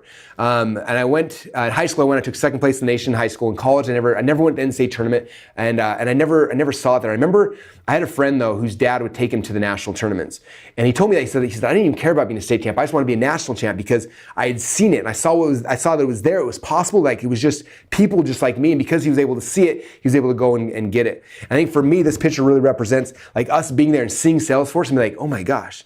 Like they're not anything special, not anything different than us. They've just been doing this longer. They've been doing a couple of things different. We can learn from them. We can grow from them. But I have to see it first to understand it. So for all of you guys, I think the big lesson is like, okay, like I need to go like figure out where you're trying to get to, like who's already at that level, and then go and pay them if that's what it takes. Go look at what they're doing, watch them, see them, study them, figure them out. Because as soon as you do that, you're like, oh my gosh, it's just people like us. That person's not that much more spectacular than what I am. They're just a different level, and now I know what it looks like. Now I can go and get it.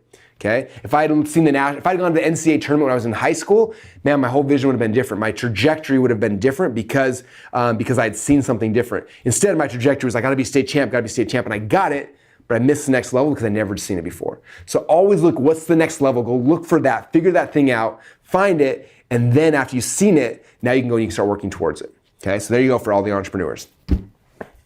This right here is my friend Steven Larson. And I want to show this. This is him at his last event. It was called OfferMind. He invited me to speak, and I had a chance at the end to sit on stage with him and do Q&A on the white couch, which was really, really cool. So we sat there doing the Q&A, and I remember, I don't know if he talked about it here, but I remember hearing Stephen talk about this a lot of times. He worked here at ClickFunnels for a couple of years, and like 2 years ago he left to go on his own. And I remember him messaging me a couple times throughout the thing, and he said, man, he's like, starting your own business is like the biggest personal development course in the world. He's like, all of your flaws suddenly get pushed in your face. All of your things you're not that good at get shoved in your face. Like you start seeing them in real time, right up close.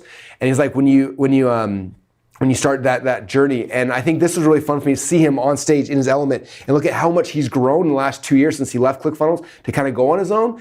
And I think for all of you guys, you have to understand that like this journey is not going to be simple. It's going to be painful. All of your flaws as you are going through this journey are going to pop up in your face. But starting a business and finding an audience to serve and figuring out the best way to change their life and to do those things is one of the most powerful ways to develop yourself as a person. I talk about this all the time, like this is your process of becoming who you need to be. And you learn it by going through the pains and the struggles and the trials of entrepreneurship. And so that's why I want to share this picture with you guys because I've watched Stephen as he's grown, I'm seeing this thing, and I know that for all of you guys who are taking that leap right now, you're leaving the job you hate, you're trying the new business, you're doing like whatever, like you're building your first funnel, you're trying to launch it, man, there's gonna be so many things that come up in your face. And a lot of people, you're gonna want to shrink back and think, oh, this is too hard, this is too painful, this isn't fun. And I understand that, but I don't want you guys stopping. I want you to understand like those are good things. This is how you refine yourself, how you become better, how you become who you need to be to serve the people that you've been called to serve. Okay, if I would have launched ClickFunnels 10 years ago, man, I would have bankrupted the company within the matter of weeks, right? But luckily I had 10 years of me trying to be an entrepreneur, failing and falling on my face and falling on my face and falling on my face. So when I was given this gift of like, hey, here's this movement, here's this thing you can now run with, I had been prepared. And same thing for you, like, all these things you're doing, all the struggles, the frustrations, the falling on your face are all because it's helping you become who you need to be so you can serve who you've been called to serve. And so that is the next picture here as it ties back to personal development. All right. I say we skip the next 5 pictures. What do you guys think and do those next week? Cool. We got more, but we're going to do those next week. So pay attention. Okay. So I'm going to move then to... All right. Yeah.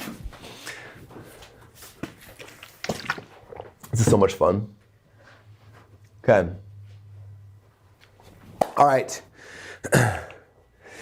This next segment of the show, we have a couple more segments, you guys. Hope you're all enjoying this. Next segment of the show we're calling is called Words of Wisdom. And this one I want to share some quotes of people that I respect, that I've learned a lot from, that have had messages that have helped me during difficult times in my life or times when I needed to get to the next level. So the first one here is from my man Theodore Roosevelt. And Theodore Roosevelt said, I figure out how to read these easier. He said, the only man who never makes mistakes is the man who never does anything. And so this is just such a cool quote. And it reminded me of another one of his quotes. It's even longer, so I'm going to read it instead of posting it on things. It's too hard to read. But it's the quote about the man in the arena. So this is what the quote says. It says, it's not the critic who counts. It's not the man who points out how the strong man stumbles or where the doer of deeds could have done them better. The credit belongs to the man who is actually in the arena, whose face is marred by dust and sweat and blood, who strives valiantly, who errs, who comes short again and again because there's no effort without error and shortcoming, but who does actually strive to do the deeds, who knows the great enthusiasms, the great devotions, who spends himself in a worthy cause, who with the best knows in the end the triumph of high achievement, and with the worst, if he fails, at least he fails while daring greatly. So his place will never be with those cold and timid souls who knew neither victory nor defeat. So I share that with you guys because so many of you, I know this, I've gone through this as well, you're out there and you're trying and you've got people who want you to fail. People you love who just want you to go back to normal life, and they're hoping you, like, they don't want you to fall flat on your face, but they're hoping that I don't know how to say it nicely. They want you to live a normal life. And as you're trying to do things beyond yourself, they honestly are like, I kind of hope they fail. Or the people who aren't going to like you, there's your haters who really do. I think when you understand this, this is something that's got me through so many times. In fact, the last of it here where it says that if he fails, at least he fails while daring greatly. So his place will never be with those cold and timid souls who knew neither victory nor defeat. Like for all of us, you guys, as entrepreneurs, we're going out there, we're creating, we're trying, we're challenging, we're doing things, we're trying to create. You are going to fail over and over and over and over and over again, and that's okay because You just need the one success. If I could show you guys how many funnels flopped before the ClickFunnels funnel, not just the we had 6 variations of the ClickFunnels funnel before it took off. But prior to that, the 100 plus, 120, 130 plus funnels I did in a dozen different markets ahead of time that didn't work, then you guys understand like, wow, this is okay. It's not a bad thing to fail. It's a gift that we have to be able to fail, to learn, to grow. And if we keep doing it, then we become who we need to be able to serve the people we've been called to serve. So there you go, Theodore Roosevelt. This is Dan Gable. He is our Michael Jordan. He is, in high school and college when they lost one match ever. They went to the Olympics, won the Olympics, and nobody even scored on him. Dan Gable is the man. He has so many good quotes. One thing he says is gold medals aren't really made of gold. They're made of sweat, determination, and a hard-to-find alloy called guts, from Dan Gable. So I share this one because I think a lot of times, especially in our community, we're looking for the 2 Comma Club Award, looking for 2 Comma Club X, looking for all these kind of things. And I think coming back to this, understanding like gold medals are not made of gold, right? They're made of all the stuff you have to put in to earn it. Okay, the sweat, the determination, the hard to find alloy, I can't say that word, alloy called guts. So if you really want to get those things, you want the gold medals, you want the records, you want the prizes, you want the money, you want the whatever your driving force is, you understand that that's what it's made of, is the blood, sweat, and determination. So thank you, Dan Gable, for being the man and for sharing the quote for today. Vince said, practice does not make perfect, only perfect practice makes perfect. Recently, I did a podcast episode kind of ranting on a coaching client who was not doing things right. And I kind of, I may have got that person a little offended. And I think that sometimes it's hard to be a coach because it's like you tell people what they need to know, even if they don't want to hear it, right? In fact, recently I was coaching Myron Golden. Myron is like one of the most coachable people. And he asked my advice, and I gave him my advice, and it was completely different than we thought. I said, sorry, no, that's not what you're asking for. He's like, no, that's why I'm paying you. He's like, if I knew what you were going to tell me, I wouldn't have had to pay you. He's like, I want your different advice. Like, that's what I'm paying for. And when I was wrestling, I used to have a coach who would always harp on this. Like, we'd be practicing a move over and over again. He'd stop us. He's like, you're doing it wrong. I'm like, I'm doing the move. He's like, no. He's like, just because you're doing it, if you're practicing it wrong, it's worse than if you didn't do it at all. Because now you're going to keep doing it wrong over and over and over and over again, and you're going to practice the wrong thing, and you're going to do it wrong. He's like, if you're not practicing perfect, it doesn't make any sense to even practice. And so I want you guys to think about this as you're being coached by people. Like, don't take it personal. Be like, man, I'm so grateful this person coached me because I could keep practicing the wrong thing and become really, really good at doing things wrong, or I could shift, I could adjust and practice the right thing and become perfect at it. And that way, all the practice I'm doing actually helps me as opposed to making me worse. So there you go, Vince Lombardi. Practice does not make perfect, only perfect practice makes perfect. This is from Winston Churchill. And this is when the Nazis were invading and coming into the UK and everything like that. He was in charge, and man, he just has so many good speeches and quotes and stuff like that. And during a lot of times in my life where things have been down and been hard and I've been struggling, I turned to Churchill so many times. And this is one of my favorite quotes talking about the war. He said, "We have before us an ordeal of the most grievous kind. We have before us many, many long months of struggle and of suffering. You ask, what is our policy? I will say it is to wage war by sea, by land, by air, with all of our might, with all of our strength that God has given us. That is our policy. You ask, what is our aim? I can answer in one word: victory. Victory at all costs. Victory in spite of all terror. Victory, however long and hard the road may be." And I think for all of you guys who are out there who are trying to be successful, you have before you an ordeal of the most grievous kind. It's not going to be easy. Okay, you have many long months of struggle and suffering. What is your aim? It's victory. Victory at all costs. Victory in spite of terror. Victory, however long and hard the road may be. And well, you guys remember that, because sometimes this road is long. If I could rewind 15 years ago when I started this journey, if I would have known it would have been this long and windy, I probably wouldn't have gone on it. There were times, like I said, when we went through, I had to fire 100 people in a day. There were times when I lost friends, lost family members that were working, so much of the stress and the toil and the things he's talking about. But when you look at it, say, look, victory is what we're going for, however long and hard the road may be. That's the goal. That's where we're going. It gives you the foresight you need to keep moving forward. So Winston Churchill, again, one of my favorite quotes of all time: victory, however long and hard the road may be. All right. That is the end of this segment. Couple more. Whew. How long have we been going for? We're at 2. Almost 2 hours? One in 2 hours? We still got like 300 of you guys here? You guys are crazy. I love it. Very cool, very cool. We cut like half our stuff, so that's good. Okay. We are in One funnel away, right? Okay. All right. Welcome back. Raise this up a little bit. Okay, right now I want to share some of our one funnel away stories. We have so many of these, and every single morning at ClickFunnels, we have a meeting that starts at 9 Mountain Time, where the entire ClickFunnels staff, over 430 people, all log in, and we have a 7-minute meeting where we kind of go over the scorecards, the main things happening in our business, and then at the very end, we always share a story from some of our community. And there's so many of these amazing stories, and I'm like, man, I want everybody to hear these stories, because I think if people understood what's happening in the community and how people's lives are being changed, they get more and more excited. So I decided I'm gonna start grabbing some of these every single week that we do this show and share some of them. So I've got 3 one funnel away stories to share with you guys today. I may mess up on people's names. I so apologize in advance if that happens, but the stories are what's powerful. And if you got some cool one funnel away stories, please share them in the comments down below, and maybe we'll pick you for next week to tell your story. All right, so the first one is Jacques Hopkins. I'm gonna read the story from him right here. So he said, my business is called Piano in 21 Days. It's an online piano course, and it's a different way to learn piano than most of the approaches out there. It's something that I came up with myself, and it's designed to help regular people learn to play their favorite songs on the piano in as little time as possible. ClickFunnels just made everything easier and more effective. I was able to get rid of 3 or 4 services and just use ClickFunnels. Before ClickFunnels, I probably sold 50 copies of my piano courses. Since switching things over around 3 years ago, I've sold 3,500 copies, quit my job, and now make more money from teaching piano than I did as an electrical engineer. Congratulations to you. That is exciting and amazing. And I love when you can take your passion and your hobbies and turn them into your career. So congratulations to, did I say it right, Jacques? Congratulations. That is amazing. I love your story. All right. Up next, this is Long Tran.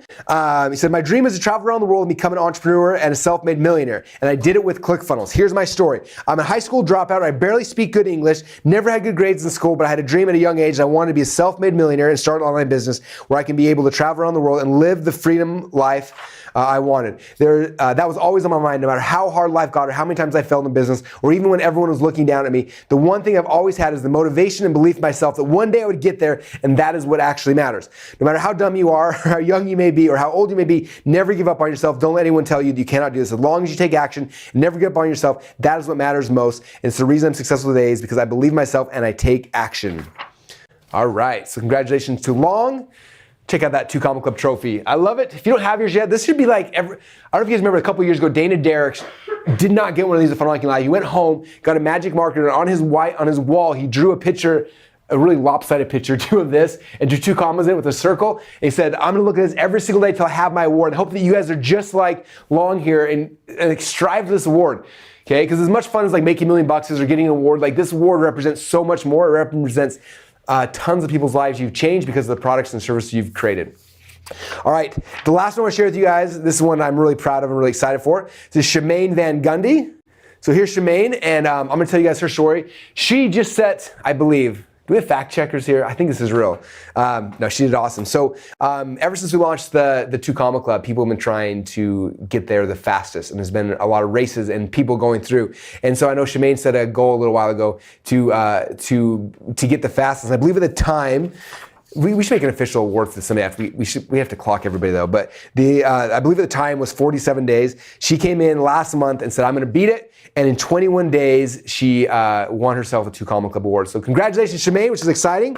On top of that, another cool thing about her is those of you who were at Funnel Hacking Live last year, we did a big charity auction where this is my mom. My mom made this really cool Funnel Hacker quilt, and we raffled it off for charity for OUR. And Shemaine ended up winning that and helping, I think it was like over 40 kids get out of slavery, which is amazing. So she's an amazing person. She's giving, she's sharing, she's setting ClickFunnels records, and she's an amazing person, and just grateful for her, having her in our community. And she's someone you guys can all look up to, as someone who is killing it and having a ton of fun and giving back during the process. Okay, and we're to the last segment of the show. Whew, right? Am I missing anything? All right, for the last segment, I'm gonna lower this desk down because I want to. All right, so 2 nights ago, I read all of the new influencer advertising laws. You see me here? Yeah. So I'm not an actual influencer, I'm a marketing nerd, but if you sell something, you have to disclose it. So my sponsor today is Phoenix. Phoenix is actually a company I own equity in. So that I invested in. So there's my disclosure. But this is also these amazing energy drinks, and I'm gonna drink one right now.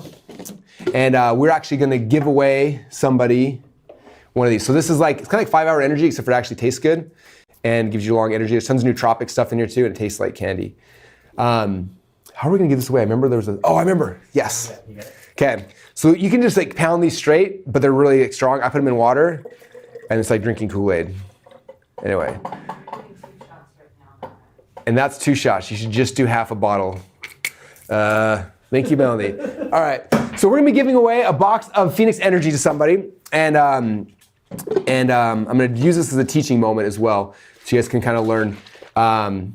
One of the things I'm really big on is Instagram. How many of you guys use Instagram out there?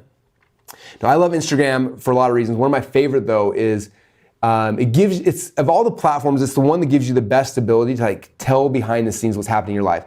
It's the most powerful way to build a relationship with your audience, with the attractive character and things like that. And so what I actually want to do is I want to get you guys on Instagram if you're not on there yet, okay? So make it really simple. All you gotta do is go get the Instagram app. Let me see.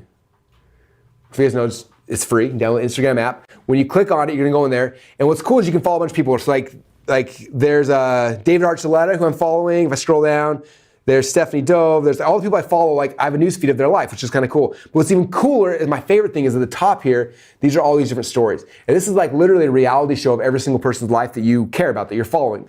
And so for me, I post probably 10 to 20 Instagram stories a day talking about my life. Like last night at the wrestling match with my kids, I was posting me with the kids, and there's videos of me going crazy on the side of the mat, like going nuts, and then coming back and talking about it. And like it's really like, if you want to like follow me on this journey and like really get behind the scenes what's happening, like Instagram is where most of the stuff's happening. I want to get you guys to come over here. So what I'm gonna do is I'm gonna bribe you guys to give you this. So what you have to do right now is you gotta download Instagram, then you gotta search on my name. For those who don't know me yet, my name is Russell Brunson. Okay, and you'll see there's me. Probably can't see this, but there's me. There's a little blue check mark. There's people that keep knocking me off, keep shutting down. Make sure it's me with a little blue check mark. That's actually Russell. Go over there and then click on my little face and click on follow. When you follow, that way you'll see my feeds pop up in there and you'll see my reality show. And I'm gonna record one right now for you guys, okay? I want you to go watch the reality show and comment, and that's how you can have a chance to win this thing, okay? So I'm gonna do it Instagram Live right now. What's up, everybody? So I am on Facebook Live right now with a whole bunch of people, and I'm gonna be giving away some of this energy shots. So these energy shots I've been using for the last little while. They give me tons of energy as I'm building funnels, things like that. If you want a free batch, all you gotta do is just comment on this video. Comment, I'm gonna pick one person comments, I'm gonna ship you out a box of Phoenix Energy, and you can use it while you're building funnels. So it's really simple. For all you guys who are watching at home, all you gotta do is go subscribe to my Instagram channel, watch this video, and then just comment, and I'll look at my comments. And if you're watching this right now, just comment, be like, Russell, I want one. And then we're gonna pick someone randomly, and I'll ship you guys out a box of Phoenix Energy. So that's it, it's pretty simple. All right, peace. That's how it works. So that video's in there now. If you go to Instagram and click on my little story, so the story's the little round things on top, click on the story. If you watch it in the next little bit, you'll see my kids wrestling last night, you'll see me this morning, you'll see us stressing out before this whole show started, and then you'll see that, and just comment on that post, and you'll have a chance, we'll pick one random commenter, and we'll ship you guys out a big old box of Phoenix Energy, so you can have more energy while you're building your funnels, and that's kind of the game plan. So, I think that's kind of it for the day. So I hope you guys enjoyed the show. If you did, I would love to hear your thoughts. We're gonna try to do this more often, and tell us stuff you like. If you're like, that part was cool, that part was lame, this part was like, let me know whatever it is. I'd love to hear your thoughts, your feedback. If you want more of something, you want less of something. If you want John to come on here and flex during the show, I could probably talk him into it. Anyway, I also want to thank all people behind the scenes that have been working on the show. There's tons of people, like Leon was working on the slides back home. Christian's been killing himself, getting everything mapped out and everything. I just had to show up and just talk. They did all the hard work behind the scenes. So grateful for everybody who put in time and energy. I know there's more people on my team as well, but everyone who put time in this.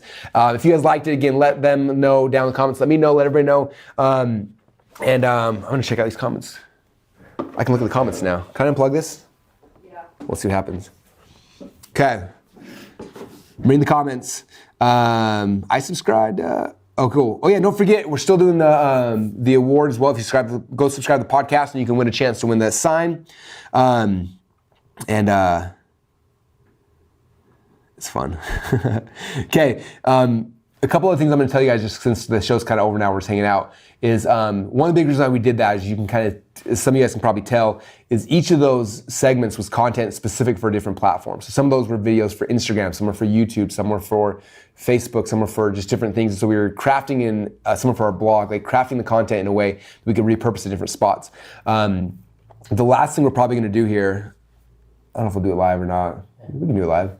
Is each of the different videos need like little segment intros of like the podcast intro and things like that. So I'm probably going to record those right now, and then we have them. Should we cut it or should we let them watch? Do you guys want to see behind the scenes? Do you want to see behind the scenes? Anyway, and then we'll be able to use each of those the different pieces on different platforms. It's a strategy we talk about in the Traffic Secrets book that you'll all be reading on May 5th, which is way too far away, but it's coming still soon. So anyway.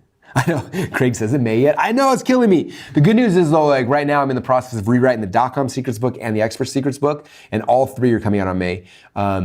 It's funny because the .com Secrets book, I thought it was gonna be a quick rewrite. I would say, have any of the words been the same? It's a whole new book. Whole new book. Yeah. It's a whole new book. So I'm basically writing 3 books between now and the end of the year. So hopefully Expert Secret, anyway, we'll find out. I still not done with .com Secrets, but May 5th, what hopefully we're gonna do is sell a box set, and my goal for all of you guys is to everybody get it together, and then we like do a like book club, and we all read through all the books from the very beginning to the end, because they're all, anyway, it's gonna be really, really cool. So I really want to see you do the intros and outros. You do? Okay, all right. And Milagros wants you to come to New York, so. I should go to New York? Milagros wants you to come to New York. Really? I love New York. New York's one of my favorite places. Like honestly, like, all the trips I've ever gone on, every time I go to New York, it's like, that was an amazing experience. I don't know what it is. Okay, all right, so. Is the podcast up first? Podcast ones are first. So the first, this is mostly just audio. Yeah. Wait, Brandon said something, what? Do you want to do the other camera? No, you might have had your jump on camera for a little bit. We're good. Oh. I didn't know what you were doing. We're standing now. Oh, I can see it. You got it perfectly. All right, Ken. I can do the podcast one's audio because that's what Scott normally gets them. Should I do that? Yes. Yeah. Okay.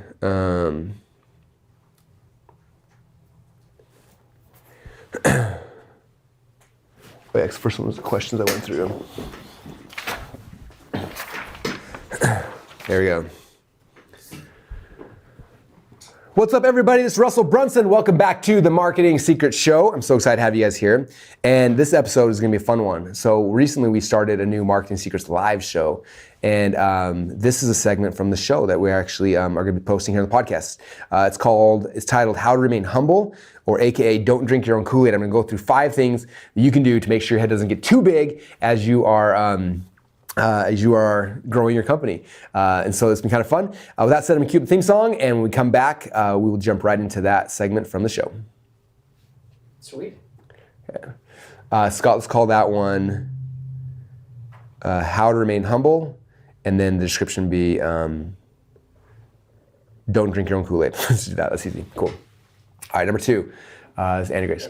So Scott, the second one, let's call this one, is it a funnel or an hourglass, comma, or question mark? And then a message from Annie Grace about the deeper meaning behind a funnel, something like that. Okay. Hey everybody, this is Russell Brunson. Welcome back to the Marketing Secrets Podcast. Today I'm really excited because I'm going to actually be sharing with you guys a video from behind the scenes of the Inner Circle meeting. So some of you guys know Annie Grace in our community, who is one of my favorite people. She shared something at the last Inner Circle meeting, talking about a funnel versus an hourglass, and it had such a profound impact on me, I wanted to republish it here. So with that said, we're gonna cue the theme song. When we come back, I will share with you guys that video and that message, and I hope you guys love it. Boom. So I'm gonna email those to my brother Scott, who does my video or the podcast editing. Hey Russell, what microphone do you use? I use my iPhone. People always ask me, the audio's so clear on your phone, what do you use? I literally just use my phone. My phone.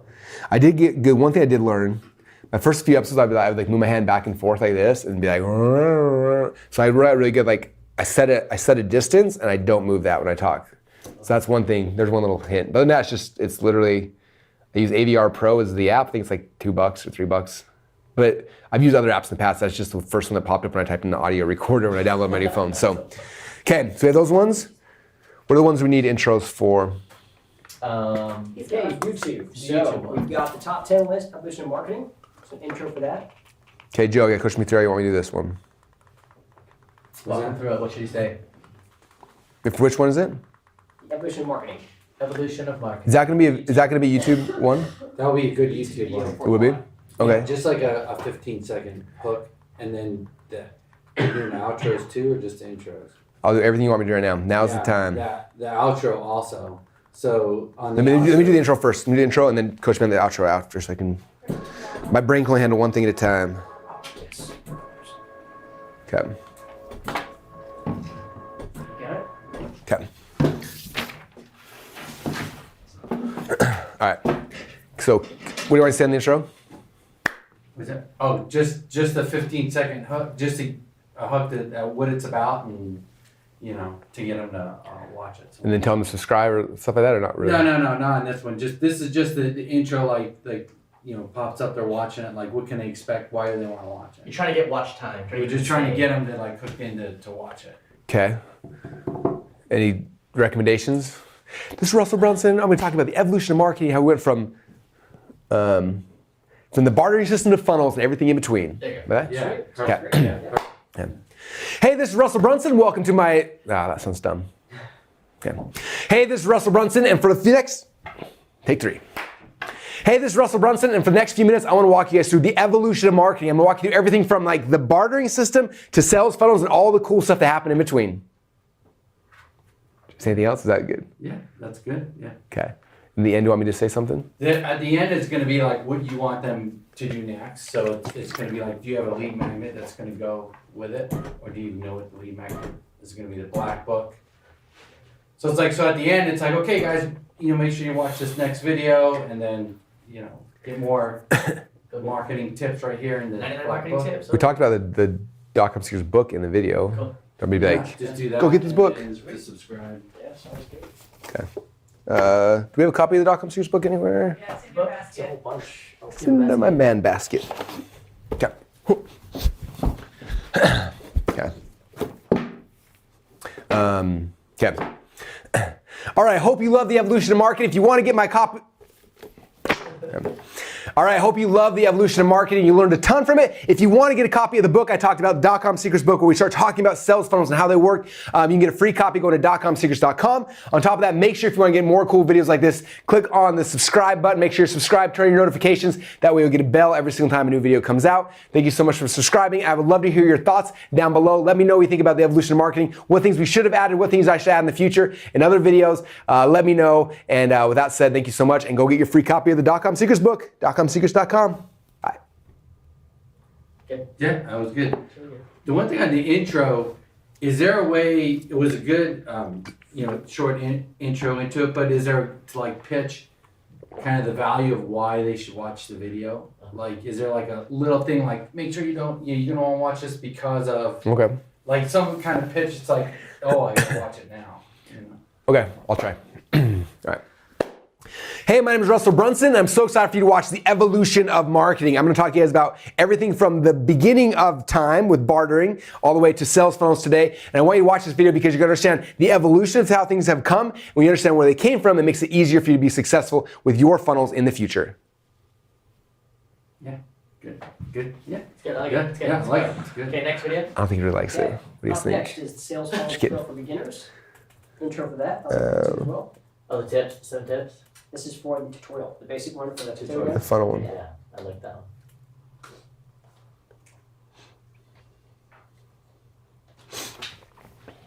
Should be like, Yeah, I turn this and this into a sales funnel. I love that. Okay. Hey, my name is Russell Brunson. I'm going to be showing you guys some. Hey, what's that? Idea. Okay. Tell them how they can take this, turn their hobbies into a. Okay. Yeah. Hey, my name is Russell Brunson, and when I got started online, I had a hobby. I like to make. Do I need to use the word sales funnel tutorial for beginners in it? No. Oh, okay. Cool. That makes it easier. Yeah. Hey, my name's Russell Brunson, and I want to show you how you can take your hobby, my hobby was potato guns, kind of weird, and turn it into an actual sales funnel. I turned it into a DVD with an upsell, potato gun kits, and a whole bunch of other stuff. I'm going to show you how to take your talents, your hobbies, stuff that you care about, even if it's crazy like potato guns, and turn it into a funnel that's going to make you money. Yeah. Really good. Yeah. Pass the test. All right.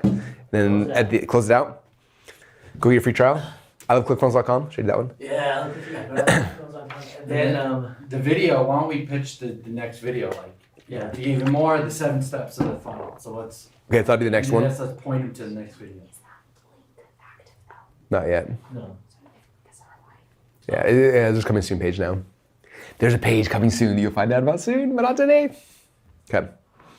So this one, so I'm pushing the next video and call to action or no call to action? Yeah, I mean, you do a call to action and then also tell them just go to, if you want more about sales funnel, The next video is going to send, okay. All right, I hope you guys like that tutorial about how I turned this DVD and that potato gun. Okay. All right, I hope you like that. I hope you like this tutorial about how to turn any of your hobbies into a sales funnel. If you don't have a ClickFunnels account yet and you want to build a funnel, go to iloveclickfunnels.com to get a free trial and a whole bunch of amazing bonuses. And on top of that, I want you to watch the next video. I'm going to go through 7 different sales funnel tips to help you be more successful with any funnel. Subscribe so you don't miss that video. Oh, subscribe. Okay. These YouTubers make it hard. Or are we gonna have it there? It's going to be there. Okay. So Yeah, give me the next one. Yeah, I think just point them there and then send them to I Love ClickFunnels or whatever. Okay. Oh, excuse me. Excuse me. Whew. That was live on air. I apologize to everybody who's still watching. Whew. Okay.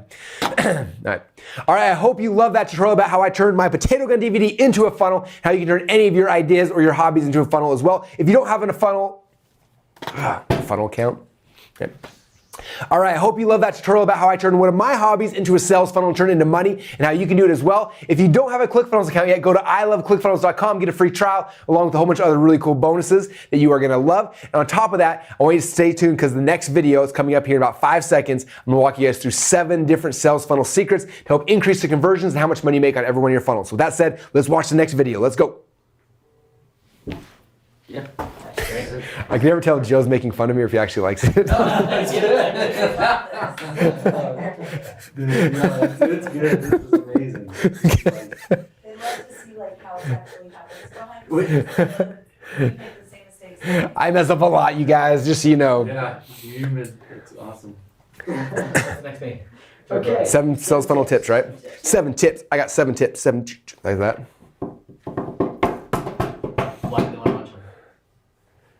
If you want to turn your funnel into more fun, or if you want to turn your money into more money, your funnel into bigger. If you want to turn your, what's the because?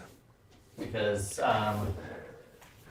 selling online is not that hard if you know what to do. Oh. Or is it could it be something like, a lot of people get confused, like what a sales funnel is. After you watch this, you're going to know, next whatever, 8 minutes, 10 minutes. Okay. You're going to know exactly what it is. Or you have a sales funnel that's not working, you get confused like how to fix it. There's 7 to make it easy to fix. Okay. Hey, this is Russell Brunson, and I got a really cool tutorial for you. I'm gonna walk through 7 different sales funnel marketing tips. I wanted to give these to you guys because if you have a funnel and it's not making you money yet, it's usually not a big thing. It's usually like one of these little tiny tweaks you gotta make. So I'm gonna walk you through 7 tips that you can add any of these 7 to your funnels, make more money, have more success. With that said, let's jump into the tutorial right now. Yeah. Really good. Yeah, good. Yeah, awesome. And what's my call to action in this one? Do you have a lead magnet that you could send them to about funnels? That's We go to 99 Marketing Secrets. Okay. yeah. That's really a very much. Come. All right. If you like that, then just end it 'cause there's not. Am I going to subscribe or anything? Yeah, I mean, you could just tell them to, send them, to subscribe and then to your lead magnet. Okay. All right. All right, I hope you love those 7 different secrets. If you like those, please let me know in the comments down below and I will give you some more. In fact, if you want 99 other marketing secrets that will change your business and they might change your life, I've got a free PDF. All you gotta do is go to marketingsecrets.com/blackbook. You'll get that PDF and it'll give you even more marketing secrets you can go and implement into your funnels. With that said, thank you again so much for listening and I cannot wait to show you guys the next video. If you're not subscribed yet, go subscribe because the next video is coming up right now. We'll probably go to the next video, right? Yeah, it should. I mean, the video's right there. Like you could say, like, oh, click this video to watch the next one. But it was good. I wouldn't. I think it's good. Okay, it's good enough. Yeah. It's awesome. Cool. Cool. Awesome. All right, up next is the 3 OFA stories at the end. How are we using those? Do we know yet? YouTube. Are those YouTube videos? Which one's that? At the very end of the presentation, we have those OFA stories. Success stories. Oh, you know which ones that would be really, I think would be good for YouTube? We could try as the quotes. Explaining the quotes. You think Or, yeah, I don't know. I think it's worth this. That was gonna be on Instagram carousel. It was, that was the Explain for purpose, Instagram, but I mean, if YouTube wants them, I don't. I don't know. I think we could try. I think it's. What if he just said, what if he introed, guys, I'm gonna share with you 3 of my favorite quotes, and then you delineated all the quotes. Yeah, Like one video? Yeah, words of wisdom, like some Maybe. some words of wisdom that have helped me propel my business that I think about all the time or something like that. Yeah. I don't know. Do we end I with think 3 it's worth a quotes? shot, putting it on there. Do we do 3 quotes or how many do we end up doing? Who remembers? There was Churchill. I did Roosevelt, Churchill, Gable. And 3. Vince. Oh, Vince, we had 4. Vince, right? Vince. That was 4. I did basically one of each person we had. You did 4. Okay. All right. All right, sometime, do I say my name each time or does it matter? No. Okay. Sometimes as entrepreneurs, we go through hard times that are difficult. I think for a lot of us, there are quotes that get us through. I want to share 4 quotes that help get me through the hard times, get me motivated to go out there and to create more things for people to be more awesome, Mr. Okay, take 2. Is it hard times that we're talking about? We're talking more like just like to get you momentum, get you motivated. Momentum, get past the roadblocks or to keep you going. Okay. All right, I know that sometimes as entrepreneurs, we are out there trying to change the world. We get stuck against roadblocks and things that are hard. There's ups and there's downs. And I think for most of us, a lot of times we turn to quotes to get us excited. And there are 4 quotes that I found this week that meant a lot to me during times when I was struggling, times when I didn't want to wake up in the morning, or times when I wanted to go to the next level. So I'm going to share with you guys 4 of my favorite quotes that hopefully will have as big of an impact on you as they had on me. And I recommend watching these over and over again and tag someone down below who you know is in the thick of it, who needs some help, who needs that little push over the edge, and I hope these quotes will help you as much as they help me. I told them to do something in the comments. Yeah, perfect. That was awesome. I suck at that part in case you were wondering. No, that's awesome. I'm learning. Okay, back to the podcast. What do you do outros for those? No, we don't do intros right now. We do need to make ads. Anyway, that's the story from the day. We need to update all of our ads for that. But Oh, we can do an outro on this too. oh, where's wisdom? Yeah. What's your favorite quote? Post in the comments down below. Oh my gosh, I'm such a YouTuber now. Yes. Ken. Ken. All right, so those are 4 of my favorite quotes. I would love if you take 5 seconds and post your favorite quote that's gotten you through tough times down below so that I can read them, so the entire community can read them. Anyway, let me know your favorite quote down below, and I'll see you on the next video. Sweet. Yeah, perfect. Yes. Try to delay, I guess, talking during, but that's good. Yeah. Do I do it again? No, that's fine. I did hear everyone start talking in the middle. I can do it one more time. Quiet on the set. Yeah. All right, I hope you loved those 4 quotes. If you did, what I would love if you do really quick is find your favorite quote that's meant the most to you, post in the comments down below so that I can read it, so the entire community can read it. I know quotes help so many of us through hard times. So let me know your number 1 quote down below, post in the comments, and go give some likes and some thumbs up to everybody else who's posting comments. That's stupid. It was way better the first time. Your first was good. Let's do it with the name, with the words. Okay. Okay, good. What's the next thing? Okay, so podcast call to actions. Do you want to record like a whole bunch of those? Like subscribe and go do this and go do that. What were those for? The podcast. Where would they go in the podcast? So, Christian, are we doing one funnel away stories? Like, are we doing I don't know where that's living. I don't know where that's living. That's only for the live? Don't know. We did talk about that early on being just for the live, actually. It's true, we did. I'm not sure where else that would live right We now. could put it on YouTube. So. YouTube, they want more like how-to stuff. So Yeah, I mean, you could put it on YouTube. I don't think it'll be like. I don't think it'd be a big deal. I don't think it'd be big. We could try it and see what it does, but I don't think it's.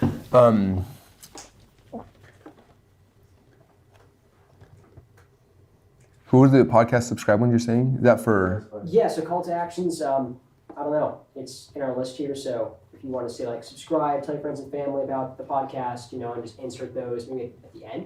You were gonna record like 5 call to That was like a whole different ads. Okay, we can do that separate. That's gonna be scripted out ads. We need to write and stuff. Okay, let's see here. Do we want to like Call to actions? swipe ups, like swipe to listen to podcast episodes? Oh yeah, for the podcast episode. Actually, yeah, let's do that real quick because these could be swipe up. You need me to stand skinny because you're gonna have to chop the sides. Yeah, why don't you just lay down on the table sideways? Swipe this way. Swipe over. Okay, before we move on, so did you do Use that hair outros? Did you do voice outros for the next podcast will be Annie Grace? So it sounds like he didn't want to do that. Right? It's No just a quick at the outros? end of your podcast. So it's a different thing that I just barely said. Uh-huh. So, hey, here's our podcast about blah, blah, blah. You do your podcast and then Oh, the next week. next episode is Annie Grace. Because we do know Okay. what's coming up. Okay, I can do that. We can do that. You make sure Scott knows because he's getting random audio clips from me in the mail. Just intro both that you literally just created. And he'll stick one of those on your right before the end. Okay. Not really intro, sorry, but Outro intros. it's a coming soon. Subscribe so you can hear this. Hey Scott, we're gonna try to weave at the end of the last podcast something to pull into the next podcast. So I'm gonna do one for the last 2. So the first one, so the podcast coming up is now that you run a company worth nearly $1 billion. Okay. Hey, on the next podcast. Okay. Hey, on the next episode, I'm going to be answering a question from the community. It says, now that you run a company worth nearly $1 billion, do you have to make a concert, okay. All right. On the next episode of the Marketing Secrets podcast, we're going to be answering a question from the community. The question was, now that you run a company worth nearly $1 billion, do you have to make a concerted effort every day to remain humble, or do you have new challenges that you face each day and a tongue twister? Okay. On the next episode of the Marketing Secret Show, we're going to be answering a question from the community. The question was this: now that you run a company worth nearly $1 billion, you have to make a You can change the word. I'm fired. Where's my, okay. Yeah.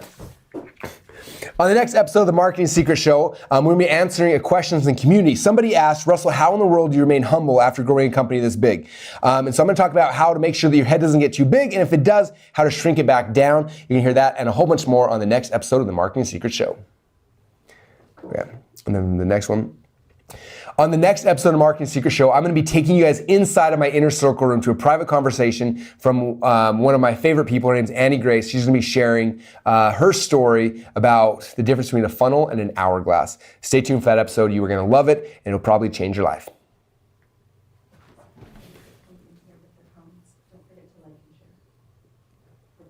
So the CTA being subscribed, like, and I don't know, like and share. Those will be the pre-recorded things we plug inside. We already have those. No, we need to make them. Okay. But not like live, we'll do that. Those are all scripted things we need to still make. Okay. And then same for YouTube, call to actions later. We do the YouTube call to actions, Yeah, I right? think we got them already. Yeah. Okay, all those are good, sweet. Yeah, so just swipe up for some of these things.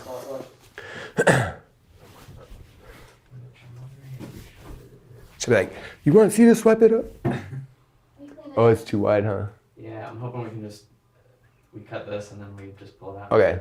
Just like- We're gonna swipe ups. Do you want to swipe on my phone, or do you want to swipe up on? Should I just do a bunch of swipe ups real quick? Yeah, that works, yeah. That'd be almost easier for each segment. That way people can just see what you're doing. Yeah. So these are gonna be swipe ups that pop in Instagram when each of these different episodes we're pushing into wherever it is. I just got done recording the Marketing Secrets live show, and it's now the first segment is on the podcast where I answer a question from our community about how in the world do I keep my head from getting too big. It is kind of big already. But anyway, if you want to hear how to keep your head small as you're growing a company really big, swipe up right now. I'll take you there. Swipe it up. Let's go. Um, it can be multiple. It's fine. It can be 2 or 3. It can be 2 or 3 videos. Oh, I was thinking ads. I'm sorry. I was thinking ads. Okay. Oh crap! I turned it off. I'm gonna do it again.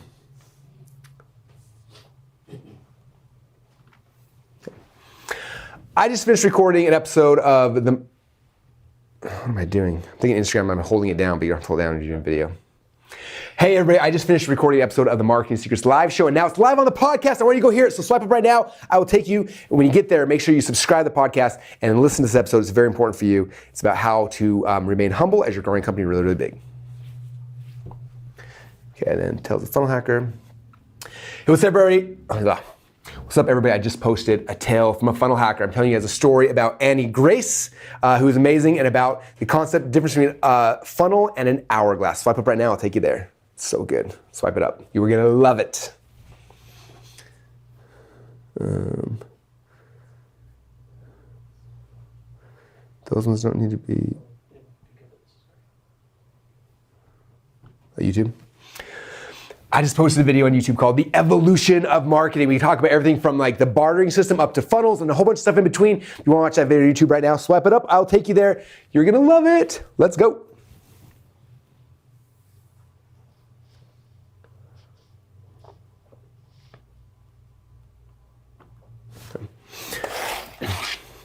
All right, I just posted a sales funnel tutorial for beginners where I talk about my potato gun DVD and actually making potato guns and a whole bunch, other stuff. If you want to watch this video right now, go swipe it up right now. It'll help you figure out how to turn your hobby into a business, how to plug into a funnel. Swipe up right now, and I gotta go repair my ceiling because I just put a potato gun hole right in the top. So swipe up and go check out this new video.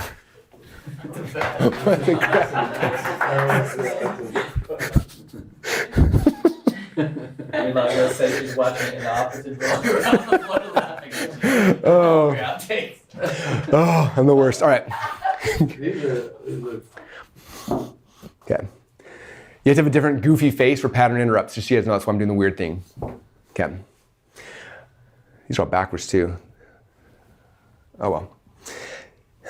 Hey, that number looks backwards, that's a 7. I just went through 7 simple funnel trips to increase your conversions. They're insane. I posted on YouTube. You're gonna freak out and love it. I wanna know which one of the 7 are your favorite. Swipe up right now and go and vote. Each one will increase your conversions. You use all of them, game over. So swipe up right now, check out the video. Let me know what you think. The dorkier, the better. I think that's it. I forgot to record. Just kidding, I recorded it. I destroyed my ceiling for that one. I hope I recorded it. All right, if you like the Marketing Secrets live show, please let me know in the comments down below. Also like and subscribe, and that way when the next show comes out, you'll get notified. You'll know what's coming. You'll be prepared for it. And again, let me know your comments down below, what you liked, what you want me to add to it, and appreciate you guys listening. Thanks so much for everything, and I'll see you guys on the next episode.